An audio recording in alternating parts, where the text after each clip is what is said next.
Sveiki, ledo ritulio gerbėjai, ledo ritulininkai ir prijaučiantis šiam sportui. Ledo ritulys LT podcastas vėl filmuojam ir šį kartą kiek neįprastų formatų tuo, kad pasirinkome didesnę studiją, nes pirmą kartą susirinkome šešiese.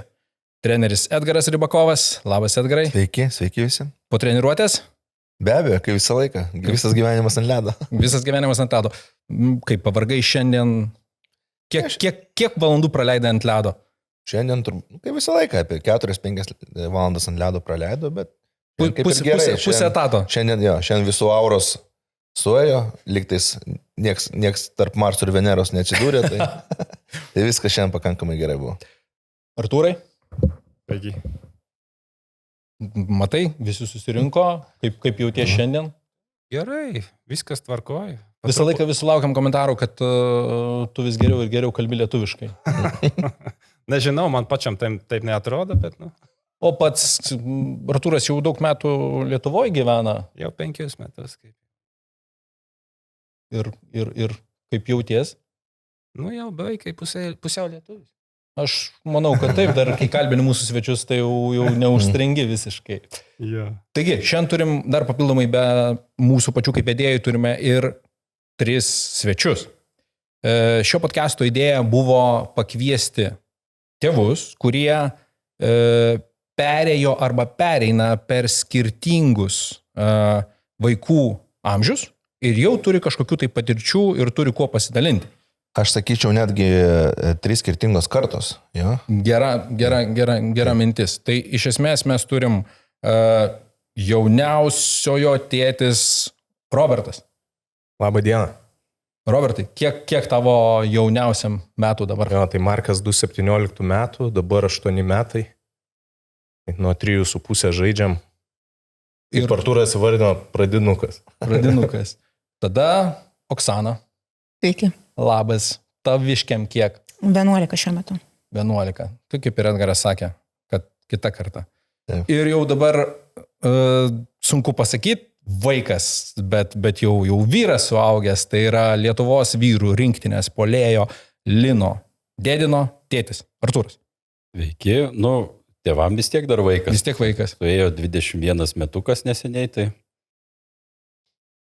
Jau daug pasiekęs, visgi apsivirkęs Lietuvos vyrų rinktinės aprangą, bet vis tiek dar vaikas. Ir laimėjęs auksą, nepamiršau. Ir auksą laimėjęs, teisingai.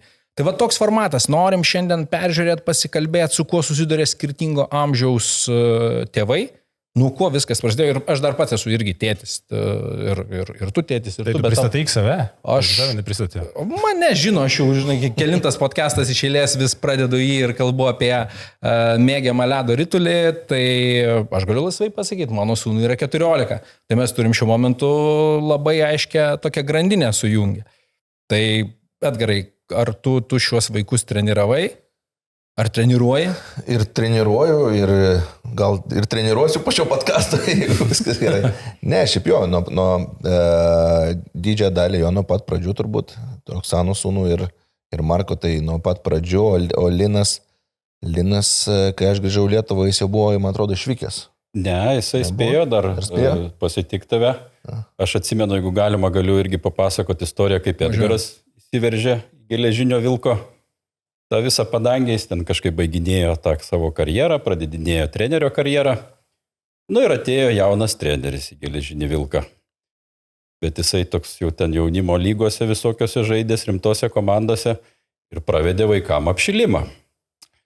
Tai tas apšilimas gavosi toks, kad man atrodo ten 3 ar 4 vaikai jau nebeturėjo jėgų ant ledo išeiti. Tai man atrodo paskui... Neapskaičiavo jėgų, Edgaras. Jo, jis turbūt biški pratęs buvo prie kito lygio. Jo, pas mus biški kitokie buvo apšilimai, norėjau įvesti tai kažką naujo, pažiūrėti, kaip vaikai atlaikys, ar tą krūvinį atlaikys.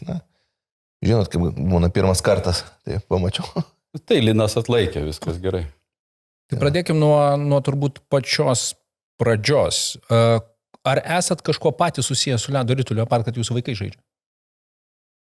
Aš galiu pradėti, ne, aš visiškai nesusijęs.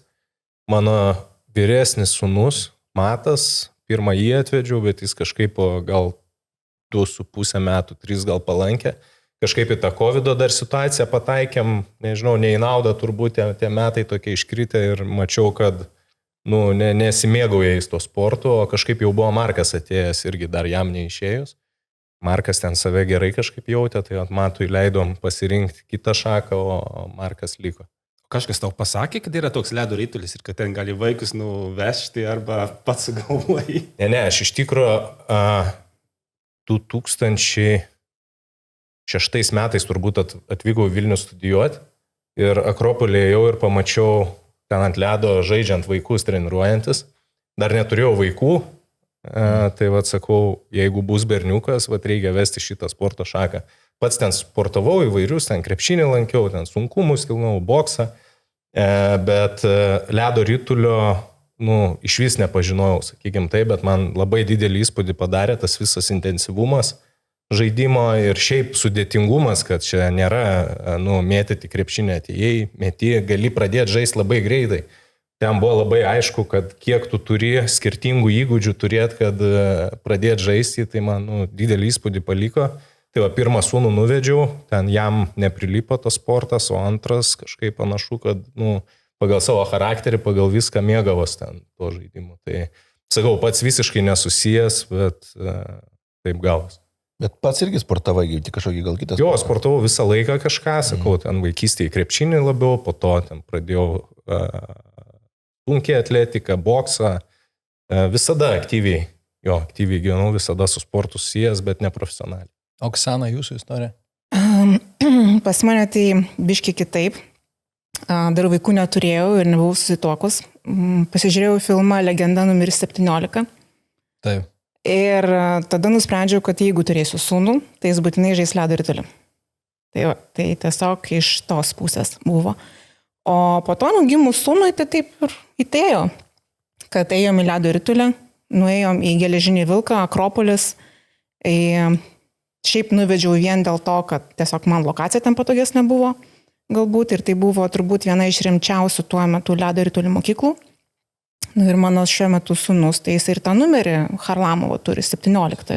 Jo, tai... Jūs kelintais metais pradėjot? Mes pradėjom, dabar aš galvojam, buvo irgi 3,5, tai 17.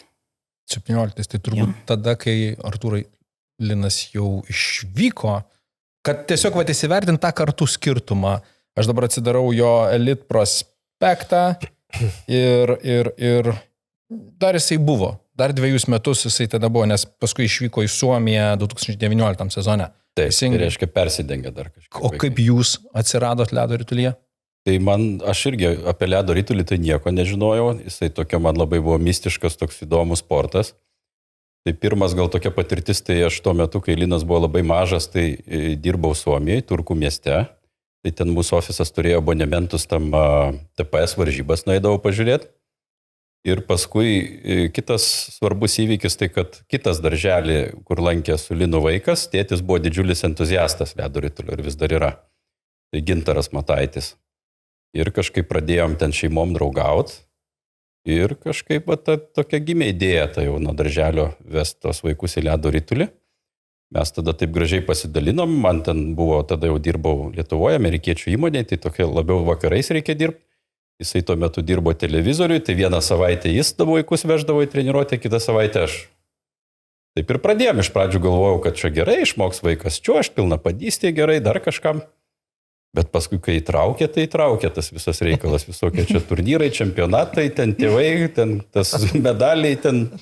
Ir jau tada vis dar negalim išeiti niekaip.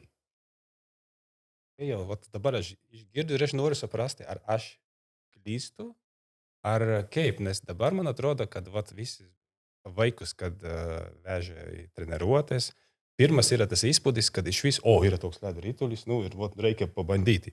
Ir nėra tas užtikrinimas, kad tikrai jau vesiu ir kad visi, nes dauguma turbūt tėvų net nežino, kas toks ledo ritulis. Aš sakyčiau, Oksana paminėjo tą variantą, kad tai buvo pasirinkimas iš anksto. Jo, buvo pasirinkimas iš anksto. Retas atvejis galbūt, kad ir tas toks, visi kiti tokie kaip atsitiktiniai. Ir jis toks buvo jausminis labai. Labai jausminis ir iš tikrųjų, kai sūnų gimus, tai bet kokiu atveju jam augant, aš mačiau, tarkim, kad ten visiškai nelimpa kamulio žaidimai, ne? Ta prasme, net nebuvo klausimų leisti į krepšinį ar į futbolą, nes jisai net mažas būdamas, jisai niekada nežaisdavo su kamuliu. Tai dėl to ir leidau į ledo ritulį. Taip, tai Edgarai, girdim skirtingas istorijas. Ir paminėjo, kad verta dėl pilnapadystės, aš girdėjau, kad netgi ateina vaikai, kurie pasveiksta nuo astmos. Tai aš sakyčiau, kokių 40% visų vaikų yra sergantis astma ar kažkokiam kitom lygom. Ir 40%? 40, taip. Kurie, nebūtinai ten stiprus variantai, bet sakykime, bet yra sergančių tų vaikų kažkokie ten. Tai gal rimtesnių lygų tokių jau labai stipriai gal nėra, bet astmatikų irgi labai daug. Tai ateina vaikai ir tas padeda, tas šaltis, tas kvėpavimas šaltų oro. Tai... Nes aš iš tiesų girdėjau iš tėvų pasakojimą, kur buvo toks, net ne dėl sporto, o dėl sveikatos atėjo, nes mes turim skirtingas istorijas, kaip kas aiškins, ko mums gydytoja rekomendavo. Taip. Ir tokiu būdu atrandamas. Daug tėvų atėjo į ledo ritulį, vien, kad daktarai pasiuntė į tą ledo ritulį, sako, pabandykite tenai, gal jums padės. Ir irgi atėjo vaikai, užsikabino, bet vėlgi, pažiūrėkit, kokią reklamą Agropolis pats duoda, ne? Kiek žmonių praeina, sužino apie tą ledo ritulį. Dabar gal daugiau tos informacijos apie ledo ritulį. Dabar rinktinės ten jau neblogus visos amžius pasiekė, įrodo per televiziją ir taip tai šneka, dabar reklama tai didesnė. Ir pasaulio čempionatai, 14 metais buvo Vilniuje iškart reklama, 18 Kaune reklama, o iki 14 metų tai nepasakyčiau, kad ten iš vis kažkokios reklamos apie tą ledo ritulį daug buvo. Taip pačioj pradžioj visi, kas atėjo, tokia buvo romantika, o praėjus porai metų, kai jau pažaidėt, kokią galėtumėt pasakyti, buvo kitaip negu tikėjausi? Kas buvo geriau negu tikėjotės ir kas galbūt buvo blogiau negu tikėjotės? Aš galiu pasakyti, kaip aš atėjau iš krepšinio, Robertas irgi pasakojo, irgi pažaidžiau, man atrodė, kad greičiau tos varžybos bus. Jau atrodo, pramokai čiuošti, jau norisi tų emocijų, kad sūnus vyksta į varžybas. Nebuvo taip, dar užtrukom ganėtinai ilgiau. Iš mano žinių trūkumas, aš pirmą kartą turbūt nusistebėjau, kai treneris prieina ir sako, reikia sūnui pačiūžas pagalast. Ką dar pačiūžas reikia pagalast? Nes visiškai tai nėra mūsų kraujyje, mes to nežinom. Tai čia istorija buvo užvakar. Irgi vienas iš tėvų prieina, naujoko. Prieina sako, treneri, klausykit, kiek dažnai reikia pačiūžas galast? Aš sakau, kada galam paskutinį kartą? Kovo mėnesį, žinai. Aš sakau, šiaip reikėtų bent vieną kartą į savaitę, tai tikrai, sakau, o pusę metų čia jau biški daug. Bet ir mažiukam reikia vieną kartą į savaitę? Visiems? Kurie lanko ten porą kartų savaičių, gal pakaktų ir vieną kartą į porą savaičių tikrai, bet kurie jau daugiau nei 4-3 kartus lanko, tai čia vieną kartą savaitę tai reikėtų. Supratau, tai grįžtam prie to, kas tokio nustebino kiekvieną iš jūsų, kiekvieną atskirai. Kas nustebino maloniai ir kas galbūt netaip maloniai. Oksana. Nemaloniai gal tai, kad reikėjo labai daug būt įdėti pastangų pačiai motyvuoti vaiką, kad jisai eitų sportuotų, nes pradžiai jis motivacijos tos visiškai neturėjo. Nes buvo per sunku? Buvo. Ar susidūrė jisai nesuprato pradžioje, kai jis iš vis ten daro. Gal taip pradėkime. Aš prisimenu dar mūsų Geležinio Vilko direktorius, jisai visada sakydavo, jam gal buvo kokie 8 metai ir man direktorius prieėjęs sako, sako, gal ledo ritulys visgi ne jam, nes sako, jisai taip, sako, gal jam labiau menas tinka ir taip toliau, nes jis sako, aš jį vadinu, sako, kaip šaldytuvu, jis tai įsijungia, tai išsijungia per varžybas, per žaidimą ir taip toliau. Tai gal reikėjo biški tokios, man, sakykime, pastumimo pačio vaiko ir suvokti, kad visgi ar tinka, ar mesti, ar toliau bandyti, ar kažko ieškoti. Tarsi, kaip paspausti tą mygtuką ir surasti tą mygtuką, kad tikrai vaikui patiktų tas sportas. Tai tas gal buvo sunkiausia, pereiti per tos tokius etapus. O kas nustebino teigiamai? Teigiamai tai, kad aš tiesiog pamačiau, ant kiek vaikas stiprėja pačiame sporte ir ant kiek tai dabar, netgi matant, tai yra disciplina, tai yra labai disciplinuotas vaikas ir ta disciplina jinai visur pasireiškia, ne tik tai sporte, tai pasireiškia moksluose, tai pasireiškia aplamai gyvenime, jis labai pats gali priimti sprendimus, kas yra gerai, kas yra blogai. Tai pavyzdžiui, aš visiškai esu dabar, galim pasakyti, rami dėl paauglystės, nes aš jau žinau, kad pas jį yra pasėta ta sėkla, kas yra gerai, kas yra blogai. Supratau. Robertai.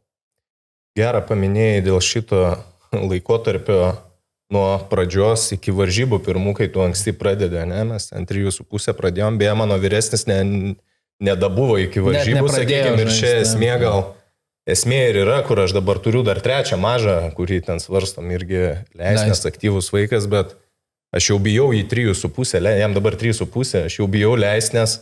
Tas laikotarpis, mums buvo analogiškai, kaip Oksana sako, su pirmu, bet man nieks nesakė, aš pats mačiau, kad ten nesupratau, ką jis ten veikia, nes kol buvo čiuožimas, buvo viskas lyg labai gerai, jam labai gerai sekės, jam davė lasdą į rankas ir aš nesupratau, ką jis ten veikia su to lasda.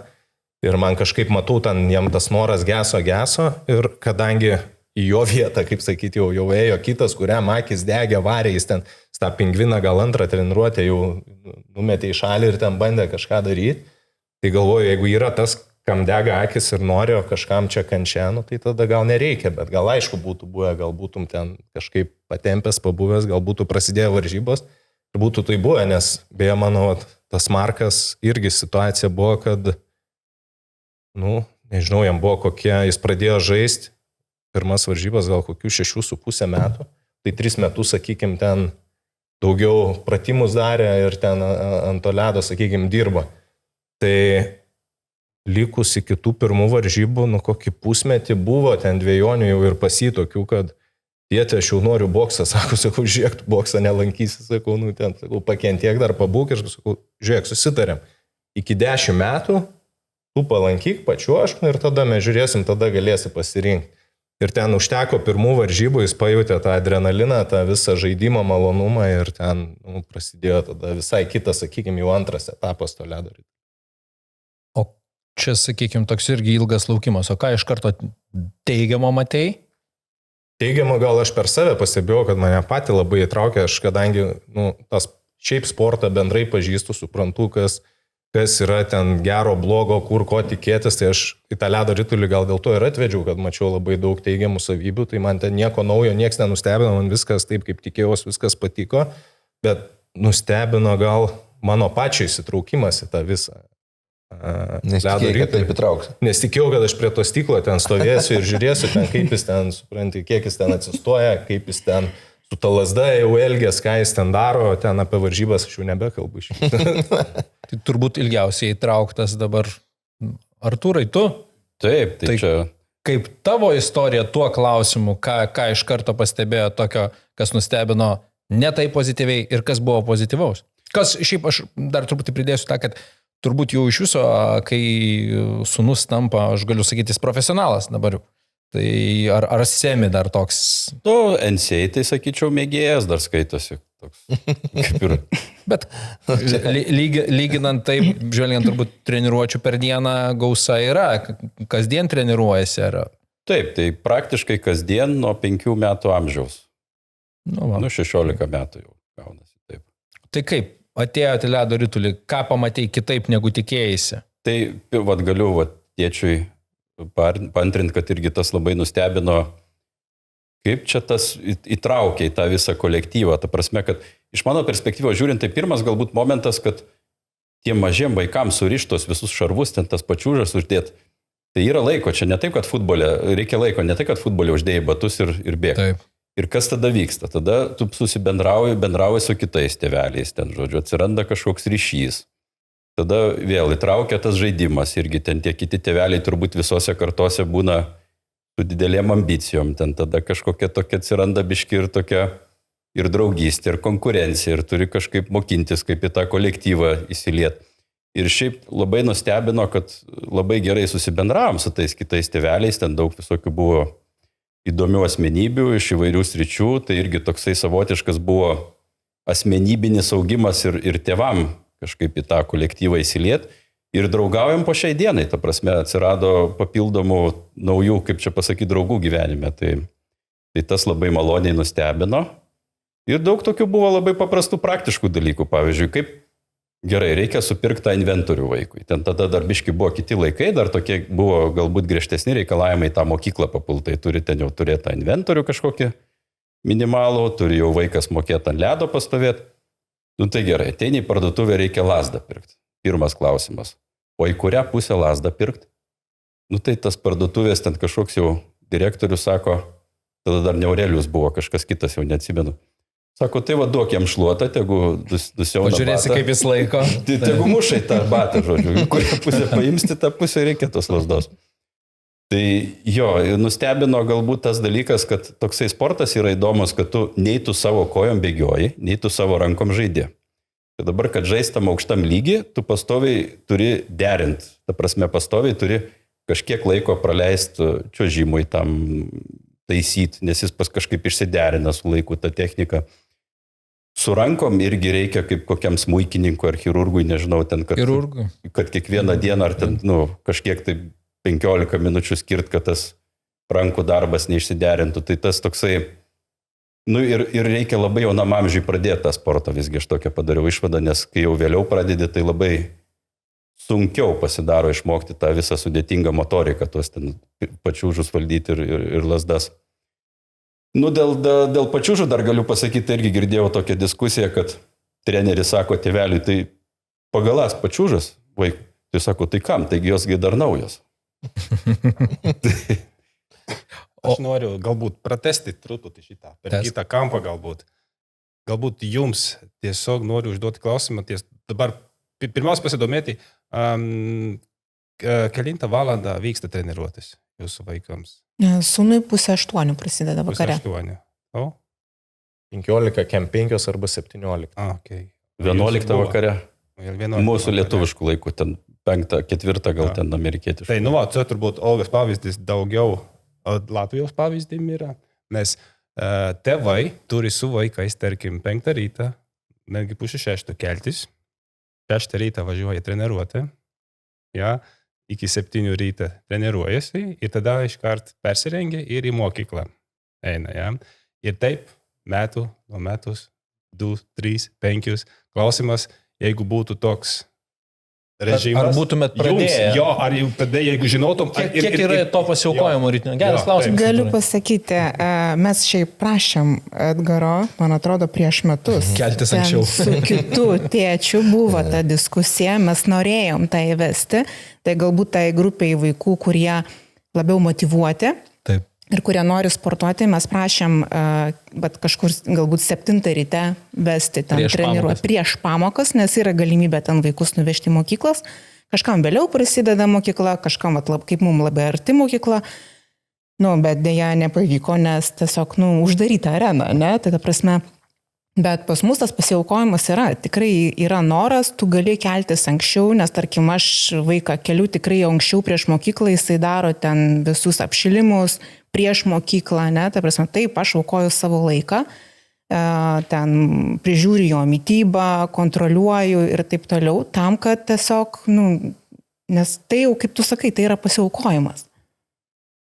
Kiek tokių pasiaukojančių, kiek tokių prašančių galėtų būti, nes tai, ką pasakė Artūras, dabar mano sūnus pats žaidė Latvijoje, tai nėra kasdienis dalykas, tai yra kartą į savaitę paskirstytas grafikas, bet visos amžiaus grupės. Tik tai tie darželinukai, jie dažniausiai neina ant ledo 6 ryto, jie eina taip 7:30, jie yra tie antri, kurie žengia. Kiek tokių, Edgarai? Mes šiaip šitoj vietoj turbūt ir tradicija atsiranda, mes jos neturim. Ne? Iš tos pusės, sakykime, nes taip pat ir Suomijoje yra, Kanadoje iš viso, mes turim savo kolegą Niką Unite stovyklose ir jis, kadangi laiko juostos skirtingos, jis parašo, aš atvažiavau į ledą, turiu atidaryti areną ir tai būna jo laiku 4:30, ne? Dėl to, kad turbūt 2 valandą baigė žaisti alaus lygą. Taip, tai ta arena yra visą laiką įdarbinta. Edgarai. Matot, mano pirmoji karta, kai aš pradėjau treniruoti Lietuvoje, tai irgi jie buvo tokie pat aktyvus kaip šitą atėjantį mūsų kartą. Tai mes turėjom tokią patirtį irgi, mes treniravomės, aš prisimenu, gal 7:30 ryto, irgi va šitą kartą, kur dabar didžiąją dalis dalyvauja šitam čempionatė 20, kuris vyksta.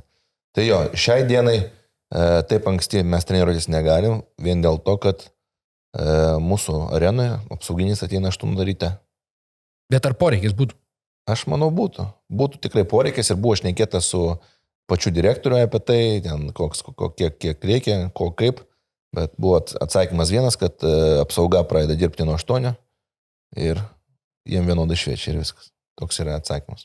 Latvijoje vienintelis apsaugininkas tais laikais yra šitas, kas važiuoja ant to Zambonistas. Zambonė, jo. Taip, kuris ir atidaro. Tai... Jo, tai šiaip aš manau, tikrai buvo laiku, ir Artūro sūnaus Lino ta karta buvo labai aktyvi karta, buvo toks laikotarpis, kur 5 metų amžiaus skirtumas labai aktyvus buvo visi, tikrai buvo. Po to kažkodėl atėjo toks laikotarpis, vėlgi kokie 5 metai, kur nebuvo gal tokio aktyvumo iš tėvų, nes vėlgi viskas, aš manau, eina nuo tėvų tokio aktyvumo. Jeigu tas aktyvumas yra, noras yra, tai gal kažkokie rezultatai yra. Va. Ir šiai dienai tas jaunimas, kuris rodo rezultatus, tai čia, aš manau, dėka yra tėvų, kurie kėlėsi anksti, vežioja rytais, vakarais, šeiginės. Išvykos. Išvykas, į kelionės, turnyrai, ten stovyklos, tai vardantos. Šiai dienai mes ir turim tokią stiprią ir jaunimo, abi rinktinės 18-20, kurie rodo puikus rezultatų ir aš tikiuosi ir ateityje. Dabar, Edgarai, nepaslaptis, kad ir tu turi auklėtinių, kurie papildomai lanko tas papildomas treniruotės. Galbūt grįžkim atgal ir Artūrai, ar tuo metu, kai pradėjo Linas, apskritai ar buvo poreikis, ar buvo galimybės, ar apskritai buvo suvokimas, kad reikia papildomai treniruotis, kas savaime aišku, kad kainuoja? O, tai aišku, supratimas labai greit atėjo. Sakyčiau, net iš kelių kampų jis atėjo. Pirmas dalykas, tai aš tuo metu bandžiau išmokti tą tenisą. Ir ten, sako, ten ta individuali pamoka to teniso 50 eurų kainuoja.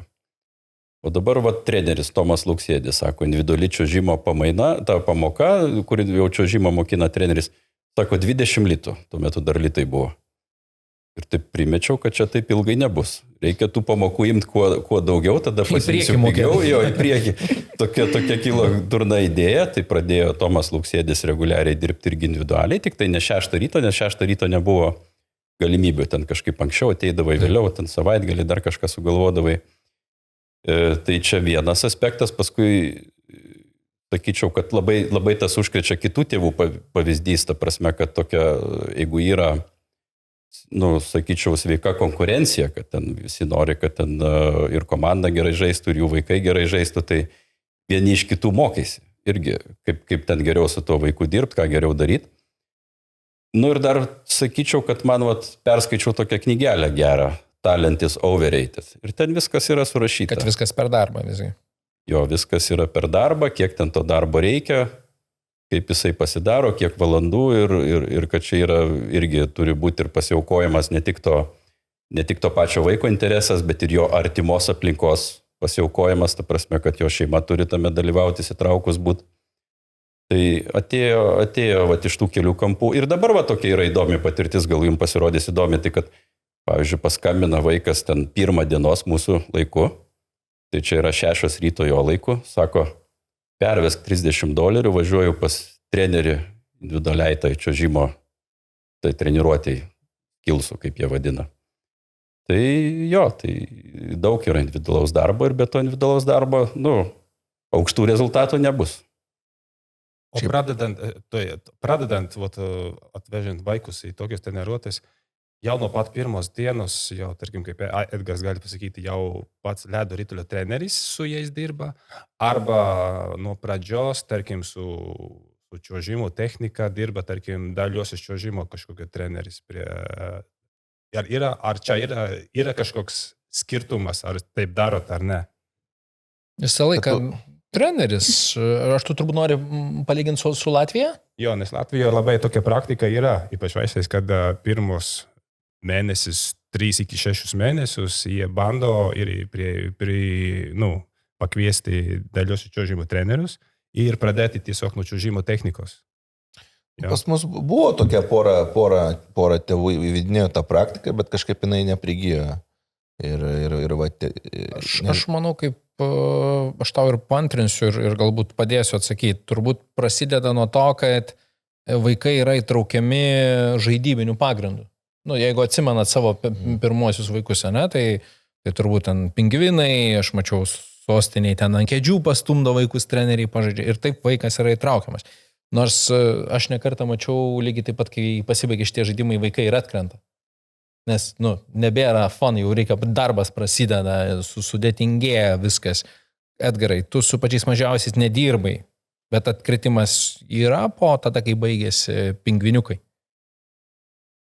Nu, visą laiką ateina tokia riba, taip sakant, kaip tos treniruotės jau pakankamai nusibosta ir tu pradedi aiškinti, kam tos treniruotės reikalingas, ko mes dirbam, kodėl reikia tą daryti, eiti kažkur daryti kažką, ar tu nori pasiekti, ar tu nenori pasiekti. Nu, tu visą laiką stengiasi išnekėti, tu išnekėti, skirtingo amžiaus laikai ir su jauniausiu, Marku šneku ir su Davidu daug pokalbių, irgi turėjom visokių skirtingų ir gerų, ir blogių, ir gal piktesnių, bet aš manau viskas gal tik į naudą su laiku ir atėjo, ir su Linu irgi mes pakankamai daug, per paskutinius gal kokius 6 metus, 7, ir vaikas irgi atvažiuoja visą laiką ir dirba, ir stengiasi, ir iškart, manau... Jau būdamas vyresnėme amžiuje, atvažiuoja pas tave, nu, tuo metu jau žaidė už Lietuvos rinktinės įvairius. Jie vasarą, pas mane, sakau, labai daug tų vaikų mano kartu, kurie išvažiavo į užsienį, ir jie vasarą visą laiką atvažiuodami visą laiką parašo, paklausė, ar įmanoma ateiti. Tai aš juos per vasarą jie mėnesį atvažiuoja, tai 3 savaitės jie gerai pasiruošia čia sezonui ir važiuoja toliau, bet aš su visais stengiuosi palaikyti ryšį ir sakau, hebra, žiūrėkit, jeigu tokie sunkumai, ten norit parašyti kažką, sakau, welcome, you're welcome, parašykit.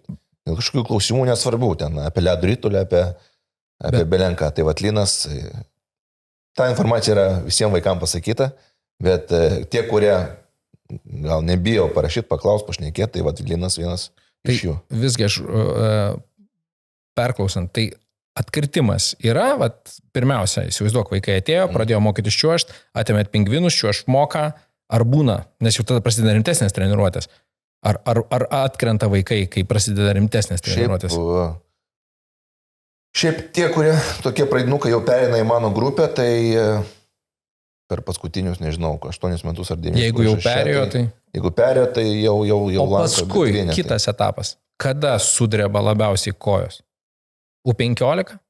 Sudreba? Tai, skirtingi etapai ateina. Kada vėl tada gali būti atkritimas? Tai turbūt aš sakyčiau nuo kokių 14 iki 16 metų, kai ateina laikas, kai arba tave nepaima, pas mus dabar rinktinės nuo 14 metų prasidėjo, kai neina nepatikimas į rinktinę, ne? Kai tu jauti, kad esi ten silpnesnis, kad tu anksčiau nedadirbai, kur galėjai dadirbti, o kurie vaikai stengiasi, jie tave perlenkė, laiko atgal negražinsi. Tai turbūt tas amžius yra ir daug irgi vėlgi ir tėvų prašymų, asmeninių pokalbių labai daug turėjau.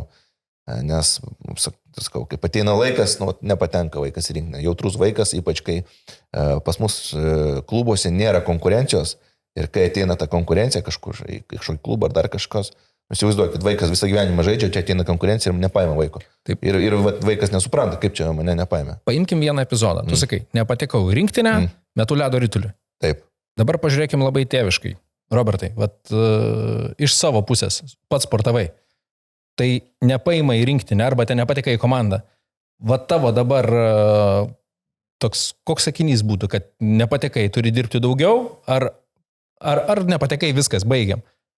Manau, tai toks tikrai nebūtų, nes, žinai, man dar sunku įsivaizduoti 14 metų savo vaiką, kaip jis ten save ves ir kaip jis bendraus ir kaip su juo tas dialogas turbūt vyks, bet aišku, kad, čia, aplamai, dabar jam yra 8 metai, jau tiek įdėta laiko, viską, čia toks tas ledo ritulys, toks, kaip sakyt, gaunas, tu pradėjai, tu daug laiko tam įdėjai, pinigų tame tarpe ir taip toliau, tai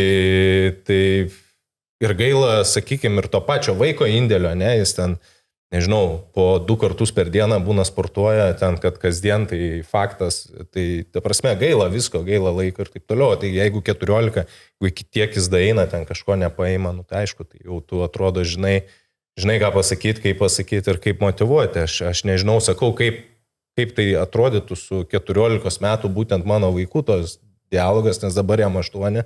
Bet tai nebūtų brūkšnys, nepateko į rinktinę. Iš mano pusės tikrai ne, aišku, aš negaliu jo ten ateiti ir pastatyti ten, bet jau reiktų labai, labai rimtai pagalvoti. Kaip.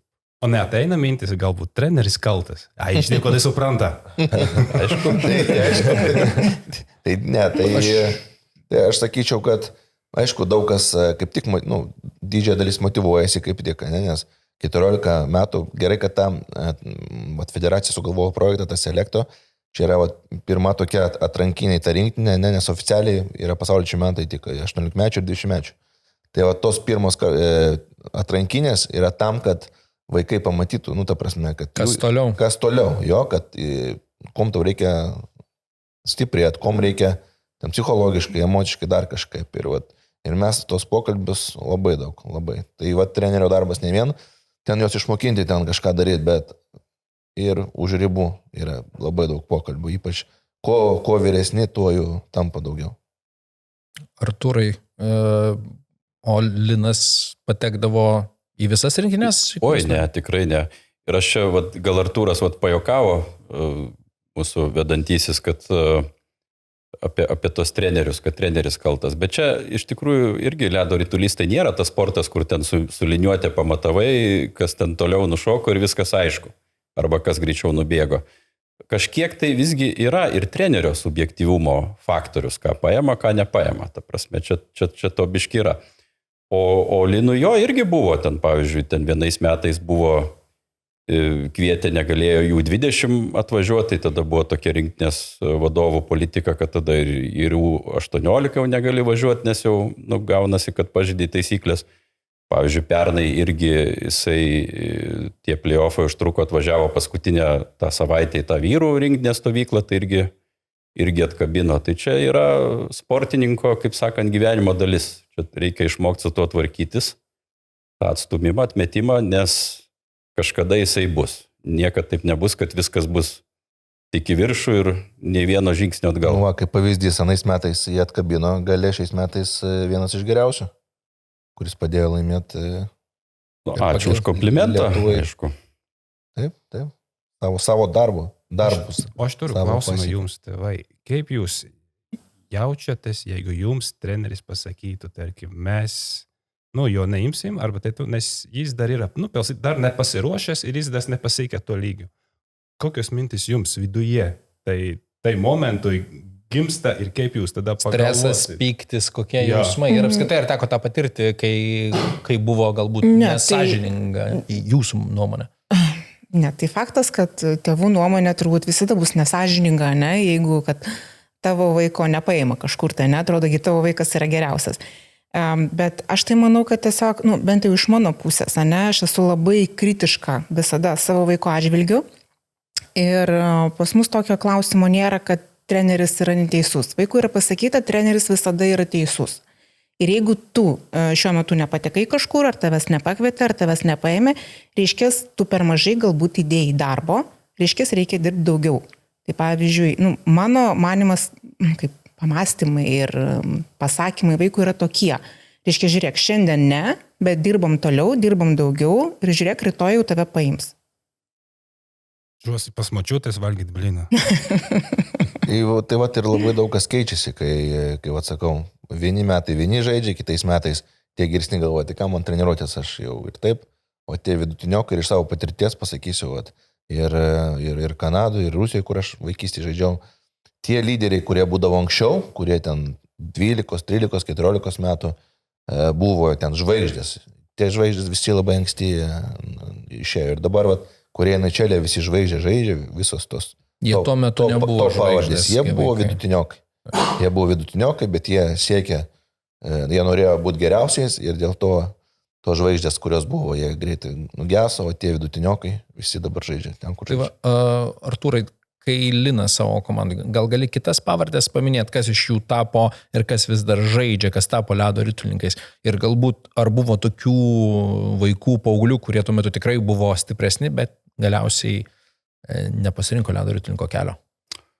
Dabar galvoju, šiaip tai reikia atminti, perkartyti gerai, kas tokie buvo stiprus. Varžybų protokolus reikia skaičius. Reikia protokolus, bet tie, kurie buvo stiprus, tai jie ir dabar žaidžia tą ledo ritulį. Tai ir Marijus Dumčius, ir Markas Amėnas, dabar irgi, man atrodo, Kanados žaidžia universitete, ir Seniut Artur. Taip.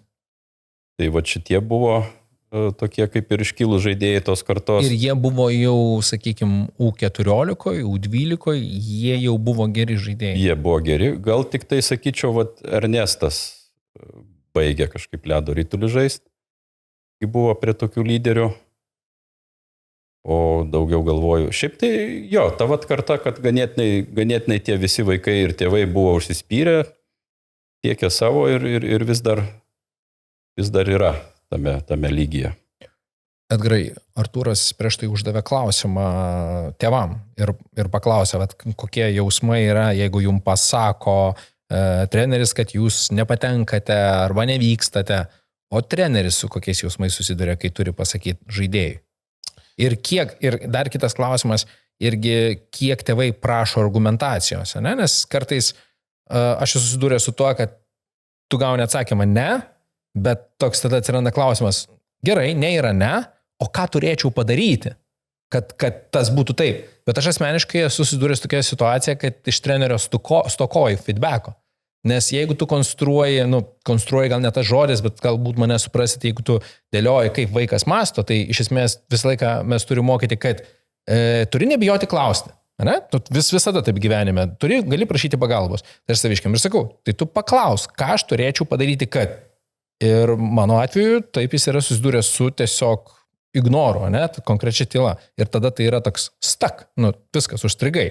Kaip tai atrodo iš trenerio pusės? Tai čia turbūt sunkiausias yra momentas, kai tu atkabini žaidėją, ypač kai ten reikia ant galo jau rinktinės, ten pačius paskutinius, ypač atkabini. Ir šiaip kalbėkime, atkabini nebūtinai rinktinę, žinai, atkabini vaiką kažkur tai, ne, komandai. Tai čia be abejo, čia toks emocionalus momentas ir sunkus, ir tu matai, ir tu vis tiek jie skirtingo amžiaus, bet sunku tai daryti ir ypač ir dar aš kaip esu ir moterų rinktinės treneris ir ten irgi taip pat sunku tai emocionaliai daryti, bet tu vis tiek tu paaiškini, kodėl šiai dienai tu nepraeini dėl kokių priežasčių. Bet paaiškini. Jo, mes tengiamės visą laiką aiškinti. Aišku, ten kai būna pas mus ta pradžia, tie selektai vadinami jau 14-16, kai į pirmą atranką suvažiuoja 100 vaikų, tu visiems nepasakysi. Kame reikalas, bet mes vis tiek darom susirinkimus prieš, aiškinam, ko reikia šiai dienai, kad praeit toliau, ir iš tų 100 ten toliau praeina, tarkim, 40 ir iš tų, kai 40 lieka ir mes tengiamės kiekvienam paaiškinti, kodėl tu nepraėjai. Arba mes sakom, hebra, žiūrėkit, pasibaigė atrankos, taip ir taip, sakau, yra klausimų, visi treneriai, prieikit asmeniškai, dar kažko paklauskit, po kol čia mes viskom jums padėsim. Bet čia sunkus dalykas, atkabin vaiką.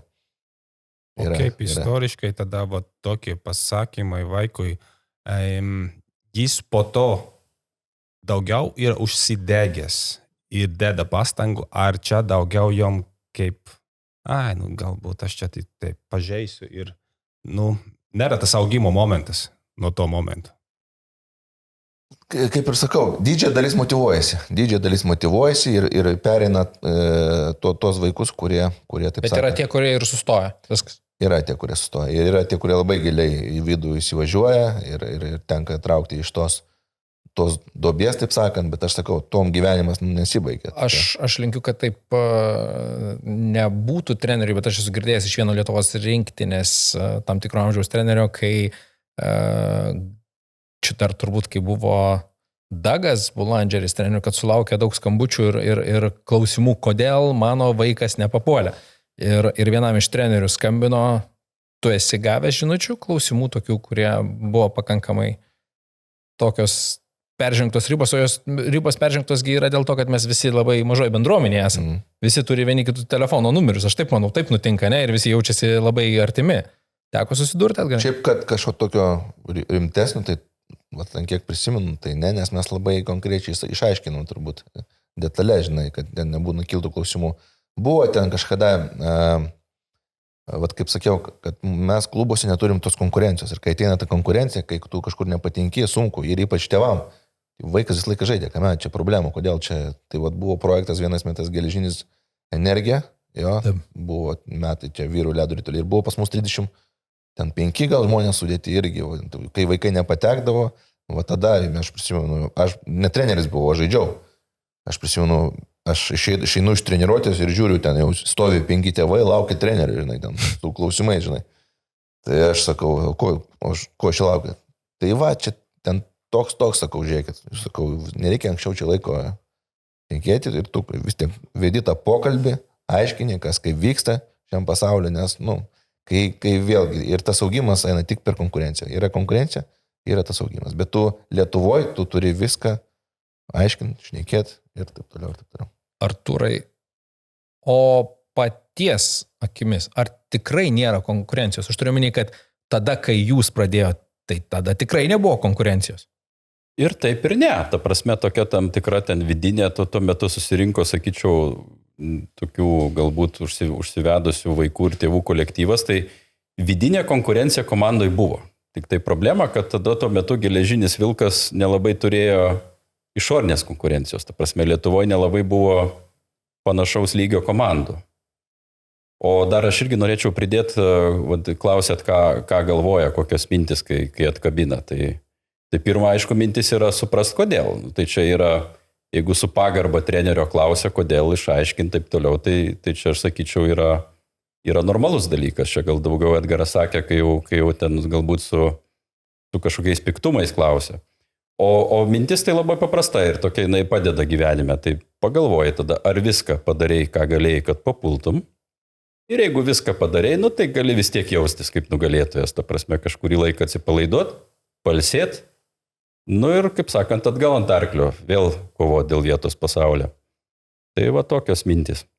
Kalbant apie konkurenciją, Oksana, Robertai, kiek iš tiesų, kaip ir Edgaras yra kartą sakė, kad turim vieną gerą penketą, antras toks, sakykime, konkurencingas truputį dar ir kiti nelabai. Kaip komandoje yra su konkurencingumu dabar? Nepeikiant kitų, bet ar tikrai, nes kai kurie neina į papildomas treniruotės automatiškai, o noris, kad jie eitų, nes jiems reikia truputį daugiau. Kaip matot iš savo komandų, kuriuose esate? Galiu jo pirmas pasakyti, pas mus gal nėra to tokio dar šitam amžiuje aiškaus konkurencijos mato, kaip čia konkuruoti. Vaikai, kas blogiausia, gali konkuruoti ant kas įvarčių, kiek įmuša per varžybą, žinai, čia gal blogiausias tas momentas. Taip. Bet šiaip dėl ko konkuruoti, dėl vietos konkuruoti nelabai reikia, nes visi visur praktiškai važiuoja. Akademijoje nėra tiek daug vaikų, kad nevažiuoti, stengiasi matyti visiems duoti išvažiuoti tos turnyrus. Kartais mes ten būna, ten tėvai tarpusai pasikalbam, pykstam ten per daug tų vaikų. Panašiai tada ten kaip ir gaunas to mažiau žaidimo, gal ir tą, bet aš suprantu, tą dalį, dėl ko veža ir kad reikia ir nori tą meilę kažkokią tam ledo rituliui duoti ir jo labiau reikia tų vaikų išlaikyti. Tai, tiek tos varžybos toks, sakykime, rezultatas to, dėl ko tu dirbi, tu kažkaip pasimatuoji ir tu gauni tą fun momentą. Kaip per daug vaikų veža, nebuvo prašymų, kad vežtų tada 2 komandas? Tai tų prašymų visokių būna ir veža. Ir šiais metais beje suformuota pas mus yra U10 2 komandos ir U12 gal 2, ne? Ir U9 2, ja. Ir U9 būdavo jo 2. U10 žaidžia dar 4-4 toj mažoj zonai. 3-3 žaidžia. Jo. Tai ta konkurencija, sakau, tokia vidinė gal, bet čia, o kaip pamatuoti objektyviai, ne? Kaip konkuruoti, kas čia, kuris čia geresnis, kas čia ką geriau padarė, ta prasme, čia ant rankos nėra varžybose kažkokia irgi ten tas dar pakankamai primityvų viskas, kad objektyviai apie tai kalbėti. Dėl vietos, sakau, kovoti kol kas niekam nereikia. Aš gal būčiau už tai, kad gal kažkuriam tapę ar ten kažkokį turnyrą, ten įdomesnį važiuojant, gal reikėtų geriau. Ir tą ko anksčiau išgirsti, būtų labai sveika, ne 14 metų, o gal ir 8, ir 10, ir 9, kad galėtum kalbėti su vaiku, jis gautų tos patirties biški ir suprastų, nes, tam vaikui kažkaip mes suaugę, būna patingiam kartais ryte atsikelti, nueiti pasportuoti ar ką, bet mes žinom, dėl ko tą darom, nebūtinai dėl profesionalių dalykų, tu žinai, ten dėl savijautos, sveikatos, fizinės formos, dar kažko. Bet vaikui suprast ir jam aiškinti 8 metų tikrai reikia, dėl ko jis turi visi ilsis. Mes vasarą Nidui gyvenom 2 mėnesius, jam mėnesį davėm pailsėto, nuo rugpjūčio mėnesio vežiojom į Klaipėdą. Aš vežiau, kokius 3 kartus savaitį bent jau stengiausi nuvežti, su Klaipėdos komanda pačiu aš pasitreniruoti, tai tuo metu visi prie jūros ėjo, o jam 8 metai, jam kažkaip reikia išaiškinti, dėl ko, dėl to, kad geresnis būtum, tai kad aš geras, o dėl ko, kaip tu čia nusprendai, kad tu geras, bet reikia, kad geresnis būtum ten ir taip toliau, tai tas toks ankstyvam amžiui, biški gavimas keliose vietose, to ko ankstyvesniam gal sakau, būtų tikrai sveika. Jie vienas ant kito žiūri kaip į priešą, į konkurentą arba kaip ir komandos narį. vat kaip tas mąstymas jau dabar vyksta šitam amžiui. Kartais sunku suprasti, bet jie būna ten grupelėm, vis tiek jos dabar bent jau šiam sezone labai matos bando ir šitam, ir per treniruotę statyti tais trejetais, kuriais jie žaidžia, daugiau mažiau. Nu tai jie ne vienas su kitu trejetais dažnai ten konkuruoja, tas prieš tą, ten erzina viens kitą, aš laimėjau, ten eina, nu ten konkuruoja. Bet čia toks daugiau, sakau, dar žaidybinis momentas kartais atrodo, kad tėvai labiau ten konkuruoja negu tie vaikai. Tai manau konkurencija didžiai daliai būdavo dėl įvarčių, ne? Ir tėvai tarpusavį, kas daugiau įmuš, ir vaikai tarpusavį, ir nebūdavo tokio gal pakankamo augimo, kuris galėjo būti. Ir va, tarkim, Suomijoje ir Švedijoje iki 12 metų šis nėra rezultato. Tu žaidi, kad nebūtų va tos konkurencijos. Ir va čia nuo anų metų pas mus įvedė, kad U10 ir žemiau, U10, U9 nėra rezultatų. Ir kaip girdėjau, kitais metais nori įvesti, kad ir U11, ir U12 nebūtų rezultatų. Bet šitas dalykas tikrai nėra toks popierinis dalykas. Tėvai stovi, skaičiuoja, patys rašo. Aš taip galiu pasakyti, kad čia oras. Čia įveskit gal, bet kas iš to, kad įvesit? Taigi daug kas iš tėvų net pinigus moka už įvarčius, ne, vaikam. Ta prasme, aš esu girdėjus tikrai ne iš vieno iš tėvų, kurie, pavyzdžiui, tikrai tam tu įmušk daugiau įvarčio, ne, arba ten tu gavai MVP, vadinkime mane ten geriausio žaidėjo. Nu tai reiškia, tu ten esi geriausias, ne, nors iš tikrųjų mes, kaip tu sakai, mes kalbam apie komandą. Pavyzdžiui, iš mūsų pusės tai kadangi dabar, kai tas U12, U13, kai jie žaidžia daugiau per pasus, ne, ir eina tas, kad tai yra komanda, kad laimi komanda, laimi ne vienas žaidėjas, ne, tai tikrai jaučiasi, kad tai daugiau komanda. Tos konkurencijos yra mažiau. Bet vat, iki tos U12, kai na U11, U10, kai tu pats bėg iki vartų, pats įmuška, ne, niekam paso neduok, nes tas žais nemoka, tai vat, ten yra konkurencija. O nuo 12 U13 jinai mažėja. Tikrai mažėja. Bet žinot, kad man bus įdomu tavo, Edgarai, nuomonė, vat, kiek aš susiduriu su tokiais, kad dabartinis ledo ritulys vėl ypač vaikų lygmenyje pradėjo mėgti individualumą. Ir yra netgi labai paprastai treneriai, kurie moko vaikus iš šono. Ne treneriai, kurie treniruoja vaikus, bet iš šono. Sako, tu turi būti pastebimas. Ir gaunas toks irgi lūžio taškas, kai tu, kas yra pastebimas? Pastebimas reiškia, kad tu ilgiau laikysi ritulį prie savęs. Priimsi sprendimą. Automatiškai kitas gali suprasti, kad aš turiu mušti įvarčius. Ką tu tada pastebi šiuo atveju? Nes čia yra toks labai, žinai, ir į vieną pusę gali traukti, kad žaidėjas nepasuoja ir žaidžia individualiai. Aš apie vaiką dar kalbu. Ir į kitą gali pasakyti, kad taip, jisai yra matomas. Skautai dažniausiai sako, kad aš turiu matyti žaidėją, kad jisai priima sprendimus. Žinot, anksčiau, aš su vienu iš skautų bendravau ir mano laikais tas pats būdavo. Tu matai tą žaidimą ledo ritulį, vyksta varžybos, ne? Ir tu matai, ten vienas gerai meta, kitas gerai čiuožia, kitas kažkokie yra tokie fiksiniai dalykai, ties kurio tu matai. O šiais laikais visi vienodi. Visi moka čiuožti, visi moka gerai mest, visi moka gerai galvoti, ta prasme, didžiąją dalis. Ir tame padaryti pasirinkimą, labai sunku. Bet, kaip ir sakau, anksčiau NHL draftai, pirmie 30 numerių, pirmam raunde, ne, kurios pasirenka ten aukščiausiai, jie būdavo visi skirtingi. Sakau, vienas labai gerai čiuoždavo, kitas mesdavo. Šiais laikais visi 30 yra vienodi. Ir aš kai žaidžiau Kanadoje, pas mane buvo draugas, jis buvo Kanados rinktinės kapitonas. Prieš tai podcastus išnekėjau, tai kas norės, galit pažiūrėti.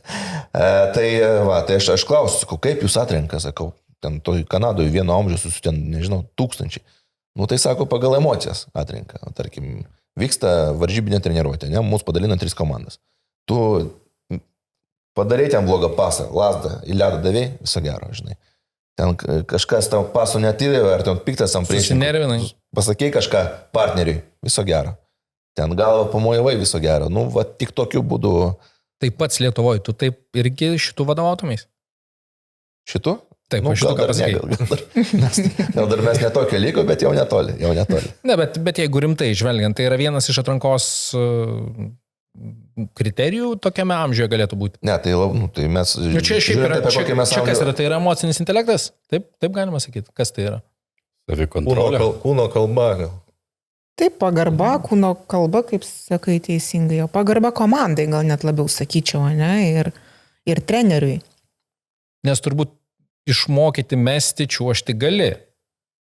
Bet va šitas dalykas yra toks jau kultūros klausimas, ne? Čia ir kultūros, ir patirties, manau, irgi klausimas daugiau. Tai aš manau, kuo tu anksčiau, vat, kaip ir Robertas pasakė, kuo tu anksčiau išgirsi žodį ne, to tave, aš manau, tai turi labiau vežti ir tu tą suprasi. Bet jeigu įsivaizduokit, iki 14 metų tau taip, o po to 14 ne, ir viskas kaip čia taip. Mangi visą gyvenimą taip sakė, žinai, aš pirmą kartą tokį žodžią nežinau, nežinai. Ar esi turėjęs komandai problematinių vaikų? Kaip su jais tvarkysi? Visom prasmėm, nekomandiškas ir taip toliau. Na, gal jis turėjo įti individualų sportą? Aišku, būdavo ir ne vienas būdavo, tai sodindavo, šnekėdavo pokalbiuose. Vat šiais metais su vienu vaiku 5 kartų šnekėjau. Ir vat ant 5 karto jisai suprato, kame čia, o vaikui 17 metų. Nes yra tokių, kad aš žinau kelis vaikus iš mano sūnaus amžiaus, kurie yra pakeitę ledo ritulio mokyklas. Bet ne taip, kad iš vienos, iš A į B, bet į B ir C ir tada dar į Elektrėnus išvažiavę. Yra tokių? Tai yra tokių, kurie apie visą Lietuvos, visas Lietuvos akademijas. Lietuvos? Gal Vilniaus? Vilniaus ir artimiausių miestų, ten Elektrėnų, Kauno buvo. Ir po to yra tokie, kurie apie visur ir neranda savęs, o yra kurie tarkim, mūsų akademijų geležinio pradėjo, apie ratą ir vėl grįžo pas mus. Yra ir tokių. Ir ką jie kaltino trenerius visą laiką išėjimo priežastis būdavo? Na taip, priežastis visur vienodos. Treneriai.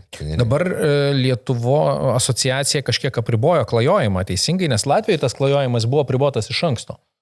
O kaip tu, Artūrai, tu papasakosiu, teisingai galima keisti per sezoną tik vieną kartą klubą? Jo, gali per sezoną keisti tik vieną kartą klubą ir gali pakeisti iki, man atrodo, lapkričio vidurio.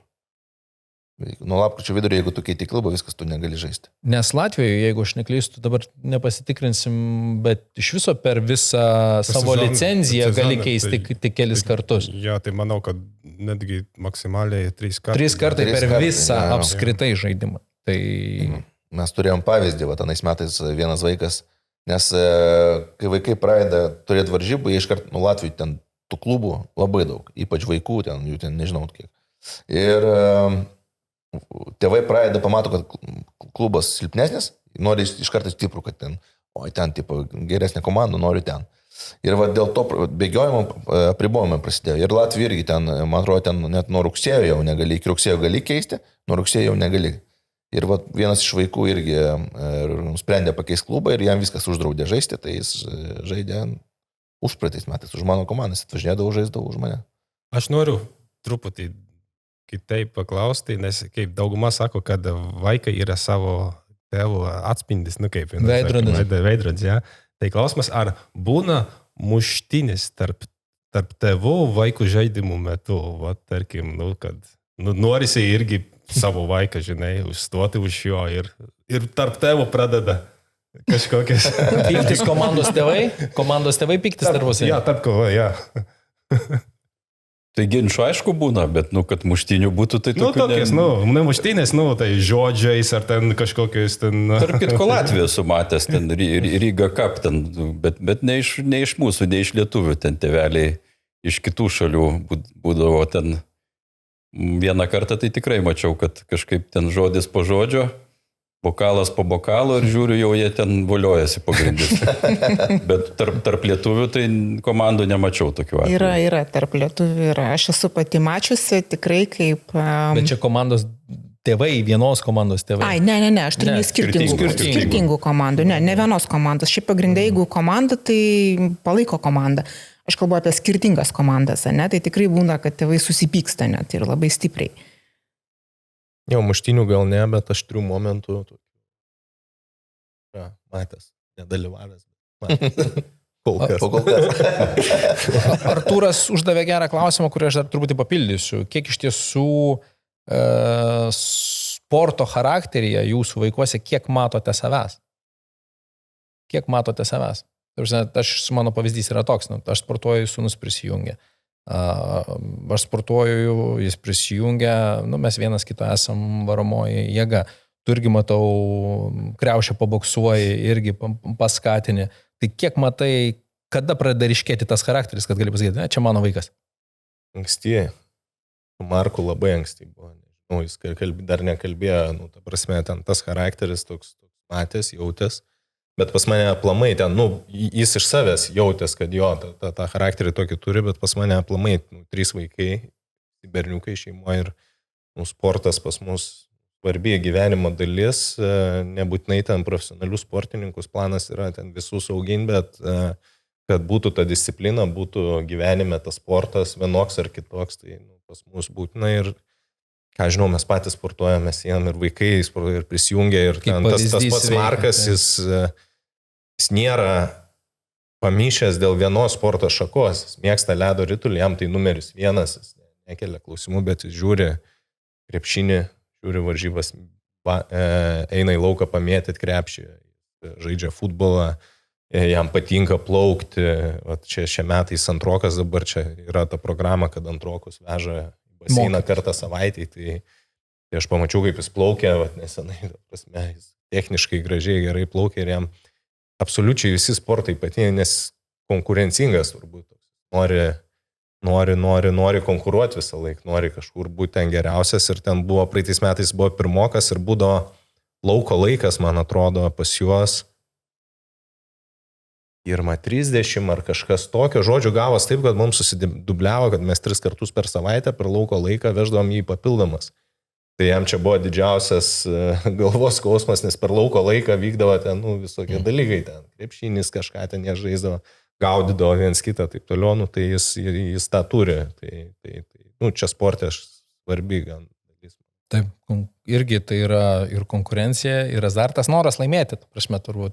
Jo, ir dar vienas dalykas, ką nesenai atradau, supratau, kad meilė bendrai sportui, ne tik vienam, kad ten, tu pasirinkai šitą, tu nori būti geriausia šitam, tu gal kažko sieki, bet aplamai mėgti visą sportą ir susipažinti su kuo daugiau, kuo anksčiau.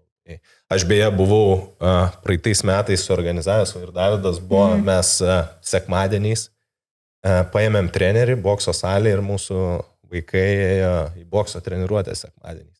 Žiūrėjome tai kaip į tokį fan, kad jie ateis, biški kaip į fizinį pasirengimą, į kažkokią koordinaciją, kažką išmokti naujo, bet šiaip labai ten gerai ėjo. Šiais metais tas nutrūko, mes asmeniškai nebežinom, fiziškai tiesiog gaila vaiko, negali neribotai viską daryti, mes ten fizinį nuėjame mokyklai.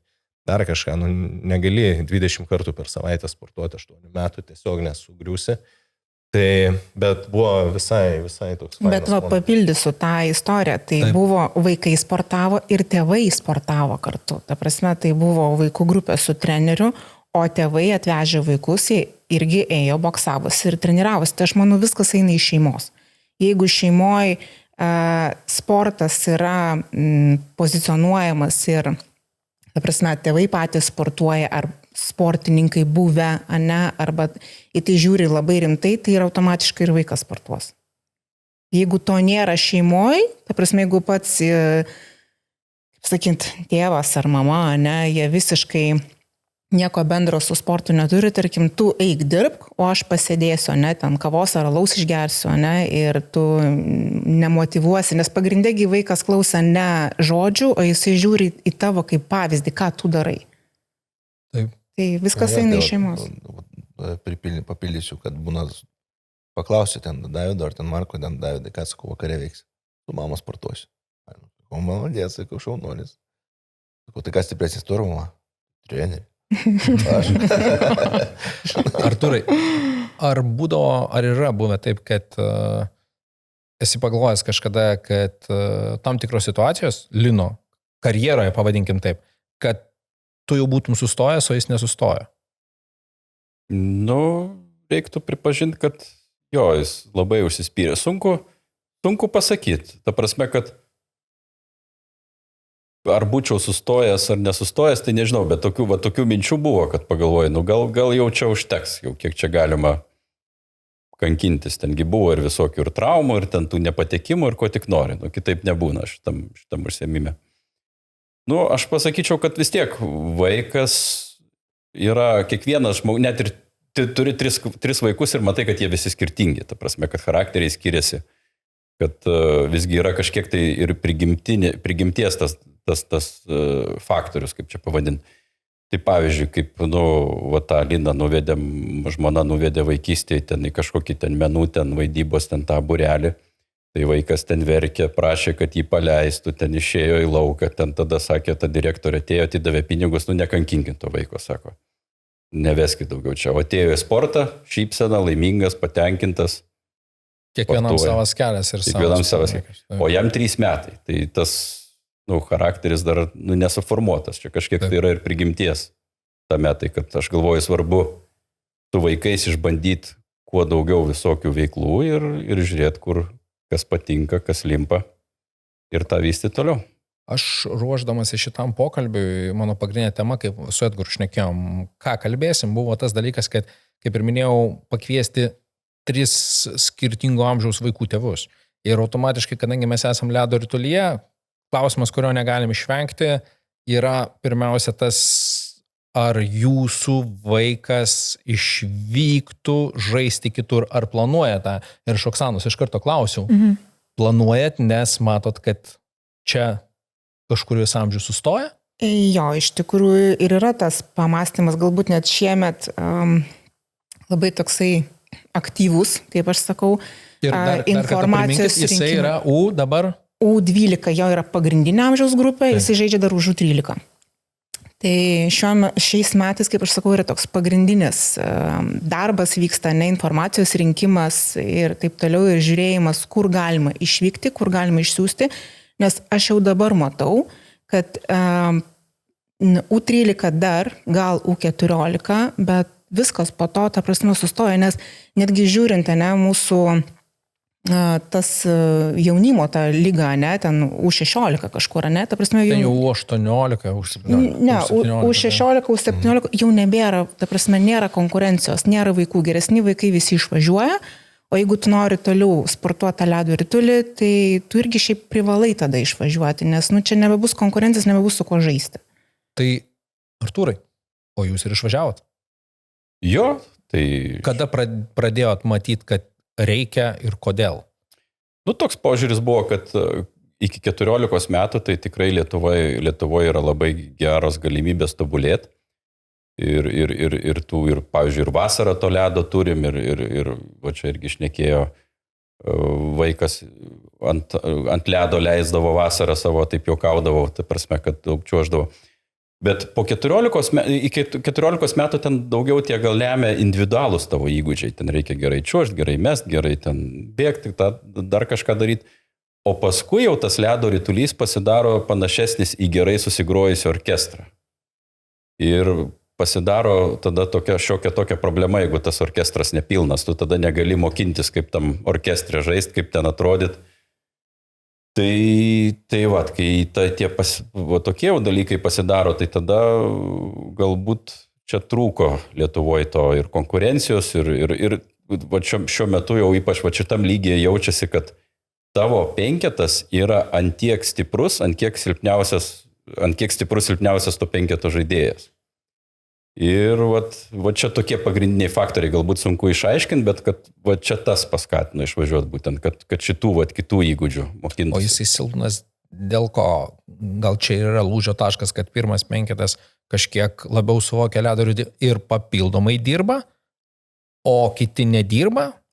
Ne, čia aš biškai kitaip turiu omeny, kad penketas nesvarbu, 1, 3, 4, 5, bet jis yra ant tiek stiprus, ant kiek yra stiprus silpniausia grandis to penketo. Ta prasme, kad per silpniausią grandinę viskas lūžta.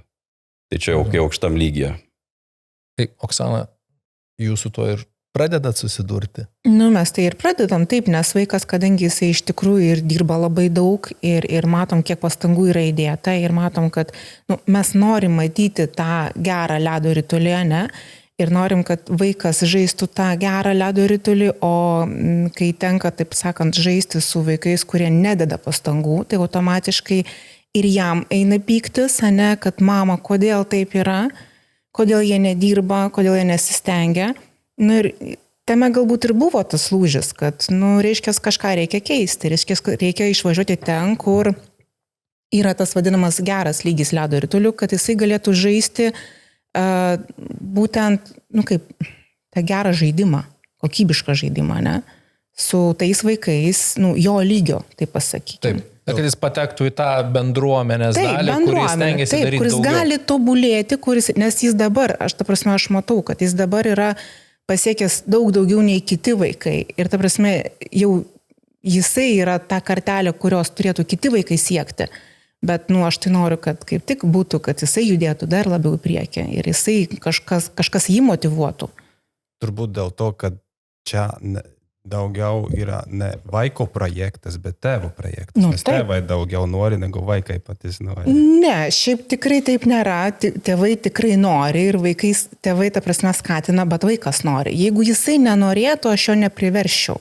Aš negaliu priversti jo daryti atsispaudimą. Jisai gali man juos padaryti, tarkim, arba eiti ant ledo, dėl tos vadinamos garnelės, kad aš įlipau, bet aš matau tuos vaikus, kurie eina dėl tos varnelės, vadinkime, kurie nueina, bet liktais aš atėjau, aš liktais atidirbau, bet nėra tos aistros, nėra to noro, nėra tų pastangų, bet aš kadangi matau, kad yra tos pastangos, yra tas noras, automatiškai ir man yra tas noras. Edgarai, kiek treneriai gali būti atviri su tėvais? Čia klausimas yra labai toks tiesioginis iš tos pusės, kad aš esu susidūręs, kad galbūt Lietuvos treneriai kartais yra priversti laviruoti ir vieniems nesakyti tiesos, kokia jinai yra, kad tu turėtum padirbėti papildomai arba dėja, ne tau ledo ritulys yra skirtas. Dėl to, kad vaikas gali tiesiog atkristi ir nebelankyti jo, o čia prasideda toks ir mokyklų finansų klausimai. Tai ar mes jau galim būti atviri, ar dar negalim būti atviri dėl kiekio?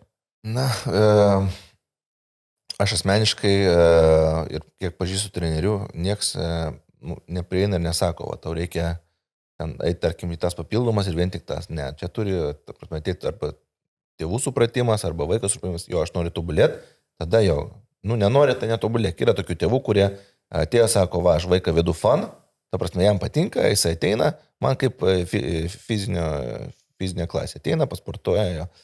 Ir pas mane, kaip aš didžiąją savo dalį, pas mane buvo vyresnių vaikų, tai būdavo taip, kad pas mane, tarkim, komandoje iš viso yra 14-15 vaikų. Ir jeigu vaikas sako, viskas, aš nenoriu, noriu mest, ten ant ribos metimo, tu su juo šnekėsi, sako, žiūrėk, aš iki 18 metų pasportuoju, ką tu veiksi?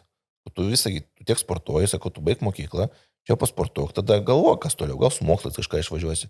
Tu bendrauji, bet įsivaizduokite, jeigu pas tave 14 vaikų komandai, 3 metą pas tave lieka 11, tai tugi neteisi ten iš lauko, iš krepšinio aikštelės, nepasimsi to vaiko. O ant kiek atvirai, tai gal... Iš esmės, ar yra galimybė tam atvirai kalbėti? Nes, kaip sakau, pasakė ir atkrito, jau ir mokyklai tampa nebenaudinga. Aš kaip iš savo patirties, tai aš stengiuosi iki galo jos kažkaip ten pamotyvuoti, ar vienaip, ar žaidiminė prasme, ar kitaip. Tai tu stengiasi kiekvieną vaiką išlaikyti. Tai šiai dienai, aš manau, tu taip atvirai ten sakyt, kad kaip Kanadoje, kur ten tų milijonų vaikų, ten tu netinki viso gero, taip šiai dienai mes dar tikrai negalim pasakyti. Kalbant apie išvykimą, Edgarai, Artūrai, kaip manot, aš taip pradėjau skaičiuoti, kur daugiausia buvo Lietuvos jaunimo išvykę, į kokią komandą? Į šalį gal. Aš iš esmės paimkim ir labai seną, net prieš tai su kuriais tu kovodavai, kai žaisdavai už Kauno Tigriukus. Nes man buvo šiaip, kai aš pasižiūrėjau Elite prospektą ir tai buvo... Taip, kur? Kartu gali pasakyti? Manyčiau Šveicarija. Čia jau tu paimi savo kartą, imkim anksčiau. Kas iš tiesų daug pakankamai davė kaip atspirties tašką? Kur pradėjo žaisti pačioj pradžioj? Tai Suomija arba Amerika. O kaip Latvija? Ar į Latviją? Tai dar seniau, čia mano laikas. Tai aš apie tai ir kalbu. Tai pati pradžia, tai jo, lietuviai visi išvažinėjo į Latviją. Į kokią komandą? Į komandą? To nepasakysiu. Matai, kiek pasirašai? Aš pasirašiau. Aš žiūrėk, ir jis dabar dar. Tai Artūras turėjo laiko kompą greitai viršykų. Išsikrovė jau. Tais laikais buvo Liepojos Metalurga. Taip, Liepoja. Aš iš karto ir pasakyčiau, nes mes galim suskaičiuoti daugelį lietuvių tuo metu startas prasidėdavo nuo Liepojos. Ir dabar Liepojai žaidžia pakankamai daug jaunų žaidėjų, bet tuo metu, man atrodo, aš pasižiūrėjau ir kur buvo startas duotas kažkuriuo laikotarpiu. Tadas Kumeliauskas žaidė Metalurgę. Lubys buvo išvykęs irgi po vieno iš turnyro. Jis yra klaipėdietis. Nerijus Ališauskas, Markas Kaleinikovas. Tai čia pusė, porą metų atgal pusė rinktinės, kurie dar žaisdavo 3 metai atgal. Ir dabar Sadauskas irgi lygiai taip pat nuo Liepojos. O jaunimo kiek, tai dabar matot, Liepoja padarė tokį kaip sportinį klubo variantą, ne tai, kad tu ten ateini, pasitreniruoja vakarė ir išeini, jie daro kaip sportinę klasę, kad tavo sportas būtų susijęs su mokslais. Tau ryte treniruoti ir po to visi eina į vieną klasę ir ten sportuoja. Taip pat ir Daugpilis. Šiai dienai Liepoja yra turbūt kokie 10 lietuvių ir Daugpilio, tos sportinė mokyklo irgi yra kokių 10. Čia ta artimiausia šalis išvykimui. O kur, Oksana, jūs, jeigu svarstote jau dabar? Šiaip mes svarstom, bet mes, kaip mes nesam nusprendę, mes domimės, kur galima būtų išvykti. Tai mes žiūrim šiaip arba Skandinaviją, tai yra Švedija, Suomija, arba Šveicarija. Tai, nes Amerika tai dar per anksti jam, šiaip į Ameriką nuo 14-15 metų, jeigu ten ar Kanada kokia, tai nuo 15 metų ne anksčiau. O kol kas dabar, tai čia yra artimiausius, tai yra Suomija, Švedija, Šveicarija. O kaip, Artūrai, jūs išvykote į Suomiją, buvo tenai porą sezonų, paskui tik tai... Jo, tai aš gal dar, grįžčiau atgal dar pridėčiau, kad kas Suomijoje skirtumas koks yra didžiulis, tai kad yra masiškumas, tas piltuvėlio principas ir yra, ne pas visus vaikus yra vienodi tikslai. Vieni ten nori siekti aukščiausių tikslų, kiti nori tiesiog pasižaisti ritulį, kažką ten biški laiką gerai praleisti. Tai yra netgi toj, kur Linas išvyko kieko Vantoj, ten 6 gal komandos dar yra žemiau pagal lygį. Ir ten visi randa savo vietą, kas nori rezultatų siektas, ten siekia aukščiau papulti. Dėl masiškumo. O kiti dėl masiškumo žaidžia. O pas mus gaunasi Lietuvoje visi suplakami į krūvą, nes trūksta tų vaikų. Tai tada nei tiem gerai, tada tie tikslai skiriasi ir išsiderina. O kaip į Suomiją nusprendėm, tai, jo, irgi žiūrėjom variantus. Man svarbiausias buvo tikslas, kad būtų mokslai gerai, kad su mokslais būtų gerai, kad būtų aukšto lygio mokykla. Tai pavyzdžiui, irgi tada pasižiūrėjom, buvom į Ameriką nuvažiavę, kaip nuvažiavome tą Ameriką, žiūriu, kad skrendu į komandiruotę, žiūriu bilietas į Ameriką 300 eurų vaikui. Tai pasiėmiau dar ir vaiką, nuvažiavom ten į kelias komandas. Ir tarkim, jiem tą komandą, Junior Flyers, ateik žaisti, viskas tvarkoja. Bet mokyklos klausimo nepavyko išspręsti. O Suomijai su mokyklom kažkaip viskas gerai. Ta prasme, įstojo, priėmė į tą, iš pradžių, International Vanta School. Ten irgi buvo stojamieji egzaminai, ruošėsi, įstojo į tą mokyklą labai gerą ir tada to pačiu ir klubas priėmė. Tai paskui, pasako toliau, kaip Amerikoje atsidūrė. Aš manau, kad galėtum taip trumpai apibūdinti, kuo skiriasi kelias nuo Suomijos tada. Jo, tai tada Suomijai iš pradžių pirmi metai buvo neblogai, ten ta mokykla galbūt nebuvo toli, buvo tam Vantos miestelį ir tas ledo ritulys irgi Vantos tam buvo regione. O tada jau prasidėjo mokykla, įstojo International Baccalaureate School, kur Espo mieste, tai gaunasi, kad valandą važiuoti iki mokyklos, valandą važiuoti iki arenos, tai jisai sugaiždavo 5 valandas važinėdamas ten tais traukiniais tarp to ledo ritulio mokyklų ir nėra, Suomijoje toksai galbūt kaip ir nėra suderinta, kad būtų mokykla ir ledo ritulys. Paskui prasidėjo pandemija. Dar prieš pandemiją gavo tokią sunkią ganėtinai traumą, dėl kurios praktiškai sezonas visas iškrito. Ir buvo laiko tada pagalvoti, ką toliau daryti. Tai pasitarėm ten su kitais tėveliais, kur jau irgi Amerikoje žaidė. Ir parašėm į kelias tas vadinamas boarding schools Amerikoje. Ir viena mokykla, ta Cushing Academy, priėmė jį, pakvietė ir tada buvo toksai kaip ir tas laikas, kur mažesnis aktyvumas dėl traumos, dėl pandemijos. Ir per tą laiką suradom tą Amerikos galimybę. Kas ten pritraukia, tai kad ir aplamai, kas vat Amerikoje man patinka, kad ten yra gerai suderinti tie mokslai ir sportas. Ta prasme, tu gali mokintis tiek mokykloje, va tam boarding tam skūlė, ten buvo aukšto lygio mokykla ir aukšto lygio tas ledo ritulys vaikam vietoj mokyklai turėjo čiuožyklą, tai čia kažkoks kosmosas. Tiek ir universitetuose ten studentai mokinasi kažkokią savo specialybę ir tuo pačiu dar mokinasi savo sportą kažkokią, kuriem ten patinka, limpa. Tai va dėl to išvažiavom į Ameriką. Iš esmės visą tai atsirėmė, ką pasakoji, į finansus, net ir Lietuvoje žaidžiant atsirėmė į finansus. Taip. Robertai, ar esat skaičiavę, kiek sezonas kainuoja Lietuvoje su papildomom treniruotėm? Apskritai, jeigu neskaičiavai, ką jauti, kiek kainuoja? Tu esi jauniausiam amžiui dabar, žinai. Su vestinės ten tikrai nevedžiau, bet šiaip, kaip pradėt, yra bendros anetos treniruotės, kur mažiausiai kainuoja, yra papildomas čiuožimas, yra metimai, yra šiais metais mes prijungiam dar individualias fizinio pasiruošimo 2 kartus per savaitę. Tai manau, kad į tą 3 ženklę įlipam. Čia turiu omeny į mėnesį. Nes varžybos mes mokam už namų arenos varžybas, tada mokiu išvykas lygiai taip pat, pridėkim Riga Kapus ir taip toliau. Oksana, jūs? Mes esam skaičiavę. Su vyru kažkada, vyras mano mėgsta matematiką, jam reikia skaičius matyti.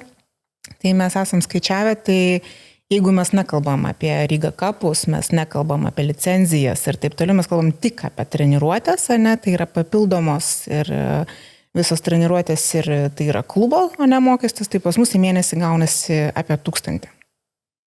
Apie 1000 mes nekalbam apie visą amuniciją, mes nekalbam apie tai, kad čia gali tau lasda sulūžti, ne, jei reikia pirkti naują, čia pačiūžos tu išaugai, reikia vaikų nenupirkti. Taip. Ar ten šalmo dabar reiktų naują pirkti, nes... Kas savaitinis pačiūžų galandimas. Jo, aš šito tai iš vis neskaičiuoju. Jo. Tai, Artūrai, šiuo atveju mes turim skaičius Lietuvoje. Išvykot? Jo, tai aš kažkada pasižiūrėjau, Revolutė lengva pasižiūrėti, kiek aš per 3 metus pervedžiau pinigų. Visokiam maistui, ten pačiūžom pagalas, ten kažkokiem ten kišenpinigiam, tai gavosi per 3 metus gal $50,000. Čia apie Jungtinės valstijas. Taip. Suomijoje buvo... Suomijoje šiek tiek pigiau, ten geriau. Ten, pavyzdžiui, ten Amerikoje tai transportas yra problema. Ten jau turi kažkaip, visgi labai padeda, jeigu turi savo tą automobilį. Ar kad turėti savo automobilį, turi teisės, ten tas turėti amerikietiškas, ten draudimą. Tas teisės gauti vėl ten reikia galvoti. Ten vienoje valstijoje gali, kitoje negali. Ten buvo toksai pasisekė, kad biški pažaidė New Yorko valstijoje, tai ten galėjo kažkaip gautas teisės. Tam buvo, kai New Hampshire valstijoje, ten jokių šansų nebuvo, turint vizą, nebūnant Amerikos piliečių, gautų teisių. Tai dar reikia ir apie tokius dalykus pagalvoti, plus nuoma, pavyzdžiui, $700 mėnesiui. Čia mes kalbam, turbūt dalinasi būstu ar pats? Kambariukas name kainuoja tokią sumą čia papildomai, nes čia iš kitos sąskaitos pervediniau. Plius dar yra tie visi mokyklos, koledžų tie mokesčiai, tai čia kaip pasiseka. Gali, jeigu pilna kaina, tai ten iš viso mokėti. Ten gali būti ir 80 ir 90 tūkstančių, tai ten kažkoks kosmosas.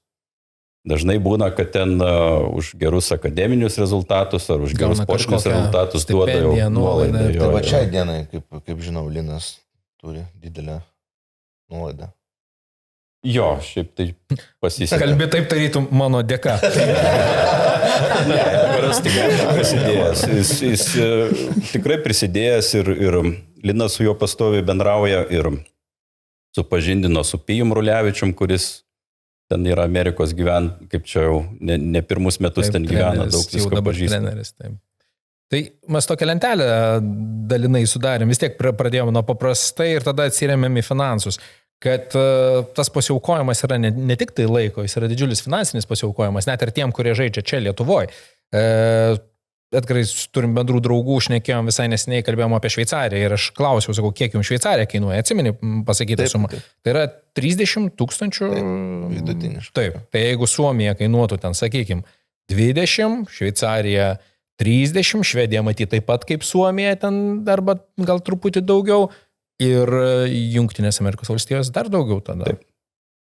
Bet, tarkim, paimti, Suomijoje mokyklos yra nemokamos, ne, tos international kurai irgi yra nemokami. Šveicarijoje tu didžiąją dalį pinigų, tu mokslą labai brangiai kainuoja, Šveicarijoje.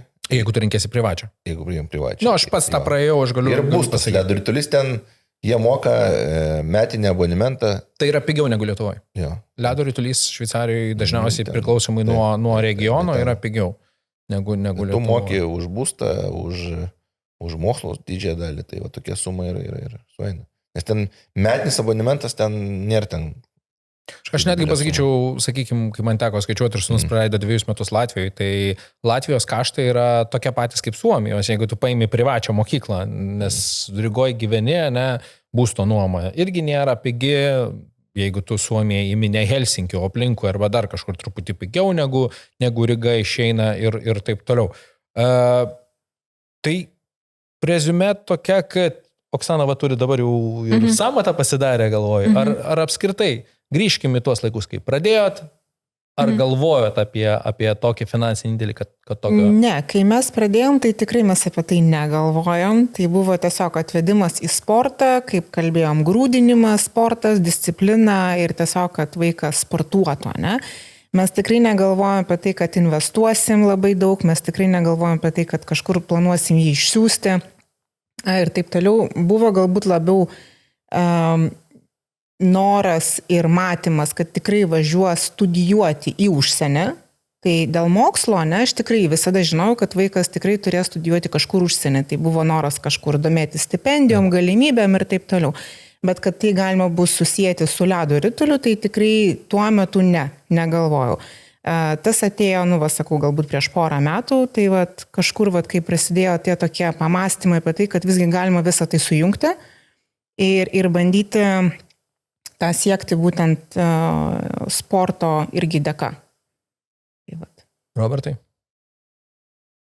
kaip finansiškai ir paskui, kai dabar paskaičiavai, ar kaip žmogus iš neledo ritulio, ar nebuvo tokio šoko? Žinau, kad, kaip paklausai, nusako, brangus sportas, tai kiekvienam skirtingai brangus, kiti neina ten, kiek kas papildomas ar dar kažką, čia klausimas, brangi yra ta apranga ir lazdas.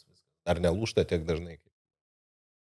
Bet lūžo 2 kartus praeitą sezoną irgi, bet šiaip, brangus sportas ir tikrai yra aš su pažįstamais boksė sukalbėjęs, sako, įstai norėjau ledo ritulį lankyti, tai ten tikrai ne apie tokius skaičius galvoja, ne apie papildomas, ne apie kažką lankyti, pirkti aprangą ten taip toliau ir sako, tėvas pasakė, kad žiūrėk, brangus, tai šiai dienai, kas iš tikrųjų kokia situacija, tai aš galvoju, kad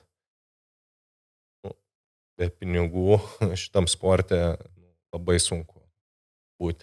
Nežinau, kokio talento turėtų būti žmogus, gal ir talentas ne. Ne, tai aš pasakysiu ir Švedijoje, ir Suomijoje, tu moki iki 20 metų pilną mėnesinį abonementą. Abonementas mėnesinis tenai yra 350-400 eurų, bet į tą sumą eina visos tavo varžybos, visos treniruotės. Tai Suomijoje tu moki iki 21 metų pilną sumą, nebent tu esi rinktinės narys, tau duoda 50% nuolaidą, bet tu vis tiek moki.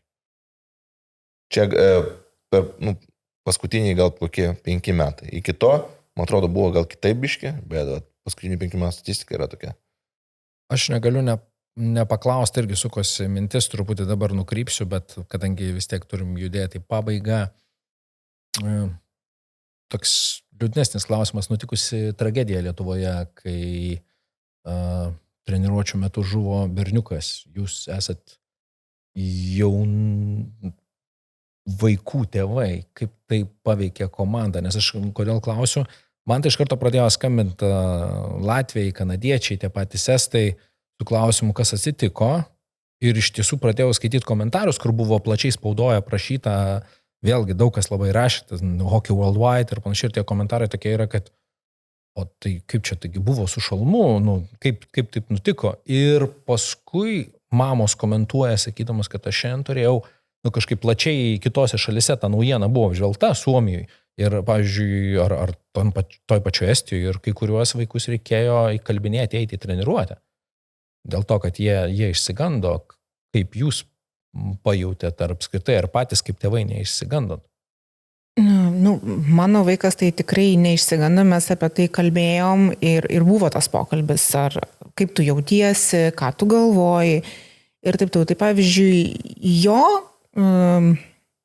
jisai supranta, kad tai yra nelaimingas atsitikimas, tai yra kažkoks, kaip aš sakau, gal likimas, ar kaip čia pavadinkime, ne? Tai yra labai retas atvejis. Tai pavyzdžiui, aš irgi tą pilnai suvokiu. Tai iš mano pusės ir iš pusės, pavyzdžiui, mano vaiko, tai tikrai nesijautė kažkokia tai baime, kad dabar neleiskim, iš aplinkinių, aš esu girdėjus, kad gal jūs geriau neeikit. Kažkas iš komandos gal... Iš komandos ne, aš irgi nesu girdėjus. Esu girdėjus tik tai, kad iš kitų komandų, bent jau iš tos pačios komandos, ne, kur žuvo tas berniukas iš hockey pankų, tai girdėjau, kad tikrai kai kuriem vaikam yra sunku. Bet turbūt labiau tiem vaikam, kurie buvo tuo metu ir matė tą įvykį. Jo.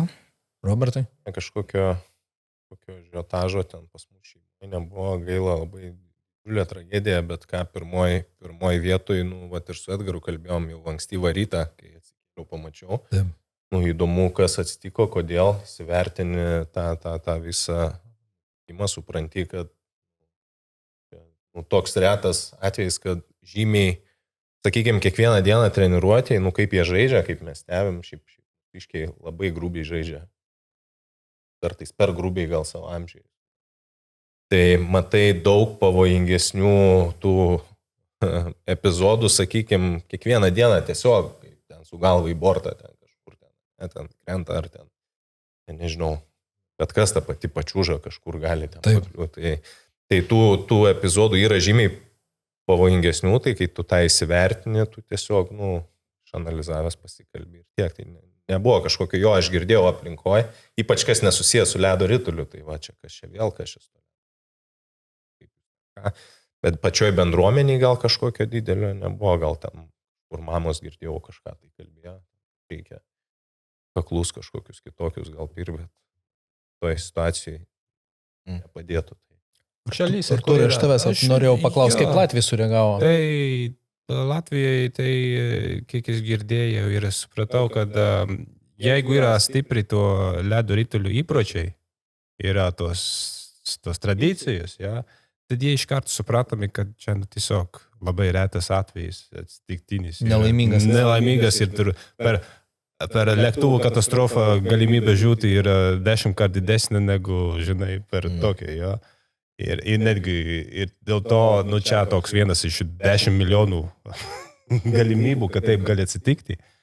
Ir nieks nesureagavo, nes visi supranta, kad čia tiesiog tu nieko negali padaryti. Bet tiesiog, tu turi dar kartą pamastyti savo apsaugo priemonės, kaip tu elgiesi per treniruotėms, kad tu neeini ten, kur rytulis, kad tu tiesiog eini per savo trajektoriją. Tiesiog čia vėlgi trenerių darbas, aiškinti, kad, hebrytai, žiūrėkit, jeigu yra metimai į vortais, tada už vortų nestovom. Ir šalia esame. Kažkokios tokios suprantamas taisyklės. Čia buvo situacija atliekant pratimą. Turbūt taip? Jo, čia buvo eilinis pratimas ir aš su treneriais šnekėjau tos akademijos ir daug vaikų labai matė tą tragediją, nes aš kaip tik buvau atvažinėjęs tą areną, kai viskas jau buvo įvykę. Tai čia buvo tiesiog pratimas ir eilinis metimas, ten, kuris daromas per treniruotę iš visų vaikų milijoną kartų. Toks momentas pasitaikė ir labai didelė tragedija ir gaila, kad taip įvyko. Bet gyvenimas tęsiasi, kaip sakau. Pataikyti tą tašką, čia yra ir su sveiku protu, tu net ir ten negalėsi pataikyti, netgi, taip kalbant. Taikant, bandydamas pataikyti, nepataikysi. Taip, tai tų spekulacijų buvo visokių komentarų. Ką, norėčiau užbaigti truputį tokiu, galbūt linksmesnių klausimų, bet kartu pasamprotavimu. Artūrai, jeigu viską tektų pradėti iš naujo, visgi vis tiek ledo ritulys? Nu, jo. Pagal tai, ką tavo sūnui jis davė. Oi, tai daug davė ten pasaulio, kiek pamatė, kiek ir tas papildoma motivacija, ta prasme, kad jeigu nori žaisti ledo ritulį, tai turim mokslų tą pusę susitvarkyti ir mokslų tie klausimai. Ta prasme, vaikas, sakyčiau, savo amžiuje, jeigu lyginant su manim, kokios aš buvau brandos ir koks mano buvo asmenybės, kaip čia pasakyti, branda, tai jis jau toli yra pažengęs toliau į priekį negu aš. Taip, tik tai aš galiu pasakyti, kad ant kiek aš naivus buvau ir neįvertinau, kiek čia reikia tų pastangų, finansinių, emocinių ir visokių kitokių. Ta prasme, kad čia yra nelengvas kelias ir kiekvienas turi tikrai įsivertinti, ar jį nori eiti, ar galima, taip sakant, finansiškai jį pavežti, emociškai, fiziškai. Tai čia šitą būtinai reikia įsivertinti ir apmastyti. Robertai. Jo, taip pačiai kažkaip, tik tai atgal, kai atsuku, mes pradinukai dar kartą, bet taip. Jau vis tiek 5 sezonai gaunas visko, tai tų emocijų visokių daug įvairių. Kai ateina, kažkas man sako, va, gal savo vaiką vesiu ir aš tą visą kelią gal pažiūriu ir galvoju, daug tavęs čia laukia reikalų, ten visi su džiugesiu man beje skambino prieš savaitę, va, Edgarui pasakau, pažįstamas iš New Jersey klientas, Lietuvoje gyvena, lietuviška šeima, sako, su vaiku pasižiūrėjom filmą Mighty Ducks. Taip, čia visiems rekomendacija pasižiūrėti yra. Pasižiūrėjom tą filmą ir sako, kad tu vaikas neatstoja nuo manęs, nori ledo ritulį lankyti. Kiek jam metų, sako, 5,5. Ar gali tikrai? Ar gali spėti? Toks ateit lankyti. Tiesiog galvoji, tėvai tiesiog galvoja atves į kažkokį sportą, tiesiog užsiimti būrelį, bet tas greitai pavirsta arba turi vienokius lūjus, bet tas greitai pavirsta į tokį kelią, kur sakau, jo, aš tai kartuočiau ir sakau, pas mane yra 3,5 metų vaikas, mes ten turbūt nuvesti statyti ant tų pačių, žiūrėti, kaip bus. Bet jo, ten tikrai ta disciplina visa ir kaip vaikas, sakau, tas pats mano ten 8 metų, kaip su juo bendrauja, ta disciplina, sportas, ką ten daro su juo ta galva, tai superiniai dalykai. Oksana, kaip manai, tada kokie tėvai nerekomenduotina kokiems tėvams tada atvesti vaiko į ledo ritulį? Tiem, kurie labai fokusuoti į save, bet neturi laiko. Kurie neturi laiko investuoti į vaiką. Gal tai pasakyti. Mes kalbam apie laiką. Apie laiką. Mes kalbam ne apie finansus, apie laiką. Tikrai sakyčiau tiem tėvam, kurie nori atvesti ir numest vaiką, aš atvežiau ir palikau. Tai tikrai... Aš turbūt į futbolą lengviau atvesti. Futbolą tikrai lengviau yra. Nors ir futbolė, aš manau, jeigu tu nori rezultatų, ir yra lygiai tas pats. Ir krepšinė lygiai tas pats. Tenise yra lygiai tas pats. Mano vaikas, antras mano dukra lanko tenisą. Irgi lygiai tas pats. Bet jeigu tu nori tiesiog kaip būrelio, tai tu gali leisti kaip būrelį. Bet tada tu nenorėk rezultato, nenorėk, kad tavo vaikas žaist varžybas, ar ten jisai bus vienas iš geriausių, ar kodėl jisai nečiožė kaip kiti ir taip toliau, ne? Tai gal sakyčiau, tiesiog neverta rinktis to sporto, jeigu tu tikrai nenori ir savęs atiduoti, ir būti toje bendruomeniai, ir kurti visą tą savo, gal pasakykim taip, gyvenimą, aplink ledo ritulį, nes tėvam tai yra pasišventimas ne tik atvežti į pačias treniruotis, bet dalyvauti varžybose, būti palaikyti. Visam bendruomenės gyvenime. Taip, tai yra atiduoti, parduoti visi tavo savaitgaliai, gal taip pasakykime. Treneri. Ar tėvai šiandien teisingai pakalbėjo apie jų vaikų kelią, ar lygiai taip pat jauti? Manau, kad tėvų indėlis yra iš tiesų didžiulis. Tai tėvų indėlis čia yra didžiausia turbūt dalykas ledo ritulį. Tai jeigu be tėvų iniciatyvos, be tėvų noro ir be tėvų savo laiko eikvojimo ar dar kažko nebūtų to viską, ką mes turim Lietuvoje. Aš sakau, įmant tą kartą, kurį dabar išvažiavę, didžiąją dalį ir su mokslais, čia viskas yra tik tėvų dėka, tik eikvojimas savo laiko, emocijų ir taip toliau. Dabar kaip tik, kai rašinėjom podcastą, Lietuvos U20 rinktinė dalyvauja pasaulio čempionate, pakilę vienu divizionu aukščiau. Ir taip pat galvojau, ką pasakysiu, tai jeigu man reikėtų sakyti, kodėl tie vaikinai yra ten, kur dabar yra, arba kur ir Lietuvos rinktinė dabar yra, tai aš sakyčiau, kad vis tiek pirmoji vietoje būtų, tai yra tėvų indėlis. Be abejo. Taip, tikrai taip. Be abejo, ir daug kas nesupranta, kodėl tokia maža šalis kaip Lietuva ir tiek mažai žaidėjų yra ir tokiam lygiai, kurie dabar yra, kodėl jie ten žaidžia. Atsukus laiką atgal, kiek buvo darbo įdėtas tais vaikais ir tėvai kiek vežiojo, kėlėsi ten tie turnyrai, tie patys, tos treniruotės, tos pačios. Ir iki šiol aš su didžiąją dalį savo buvusio auklėtinių palaikau gerą ryšį. Būna varžybos, jie pakviečia kartu, sako, treneri, atvažiuokit kartu, pažiūrėt, sėdam kartu. Vakar tas pats buvo, sėdom kartu, pažiūrėjom varžybas su Italija, pakomentavom. Prisiminėm kažkokius senus laikus ir viskas. Stenkitės geriau, mes jūs laukiam. Tai ačiū, kad šiandien atvykot, mes galėtumėm, aš visą laiką sakau, kad galėtumėm kalbėti labai daug, ypač tuo formatu, kad susėdom šiandien šešiese, kiekvienam išskirti laiko pasipasako tokią istoriją. Dabar šios istorijos taps viešos. Tai aš linkiu jums tęsti, ką darote. Ir ačiū kiekvienam iš jūsų, nes jūs reprezentuojate savo kartą, kiekvienam už indėlį, nes turbūt jeigu Linas nebūtų pradėjęs tuo momentu, kaip pats paminėjai Artūrai, kad ir daug yra žaidėjų, kurie kartu toliau tęsia ir jie dabar yra pakankamai reikšminga Lietuvos vyrų rinktinės dalis. Edgaras turbūt irgi į Lietuvą sugrįžo treneriauti, nes matė irgi reikalą sugrįžti ir žaisti ir pasirinkti kelią. Taip, kad Ne, tai taip, tu niekada nežinai, kas bus ateityje gal. O gal aš taip juos ištreniruočiau, kad jie žaistų žemiausiam divizionė. Čia irgi tu net mes kartu. Gali taip nutikti, jeigu iš tiesų rezumė ir toks, jeigu tėvų pasiaukojimo nebūtų, gali nutikti ir taip. Ačiū, kad žiūrėjot. Visą laiką kviečiu prisijungti į mūsų YouTube kanalą ir sekti, taip pat galite mus rasti Instagrame arba Facebook'e ir dabar jau ir TikTok'e. Ten ir Artūrą rasit. ir jo didžiausius reelsus. Ačiū, kad žiūrėjote, iki pasimatymo. Ate. Iki. Visą.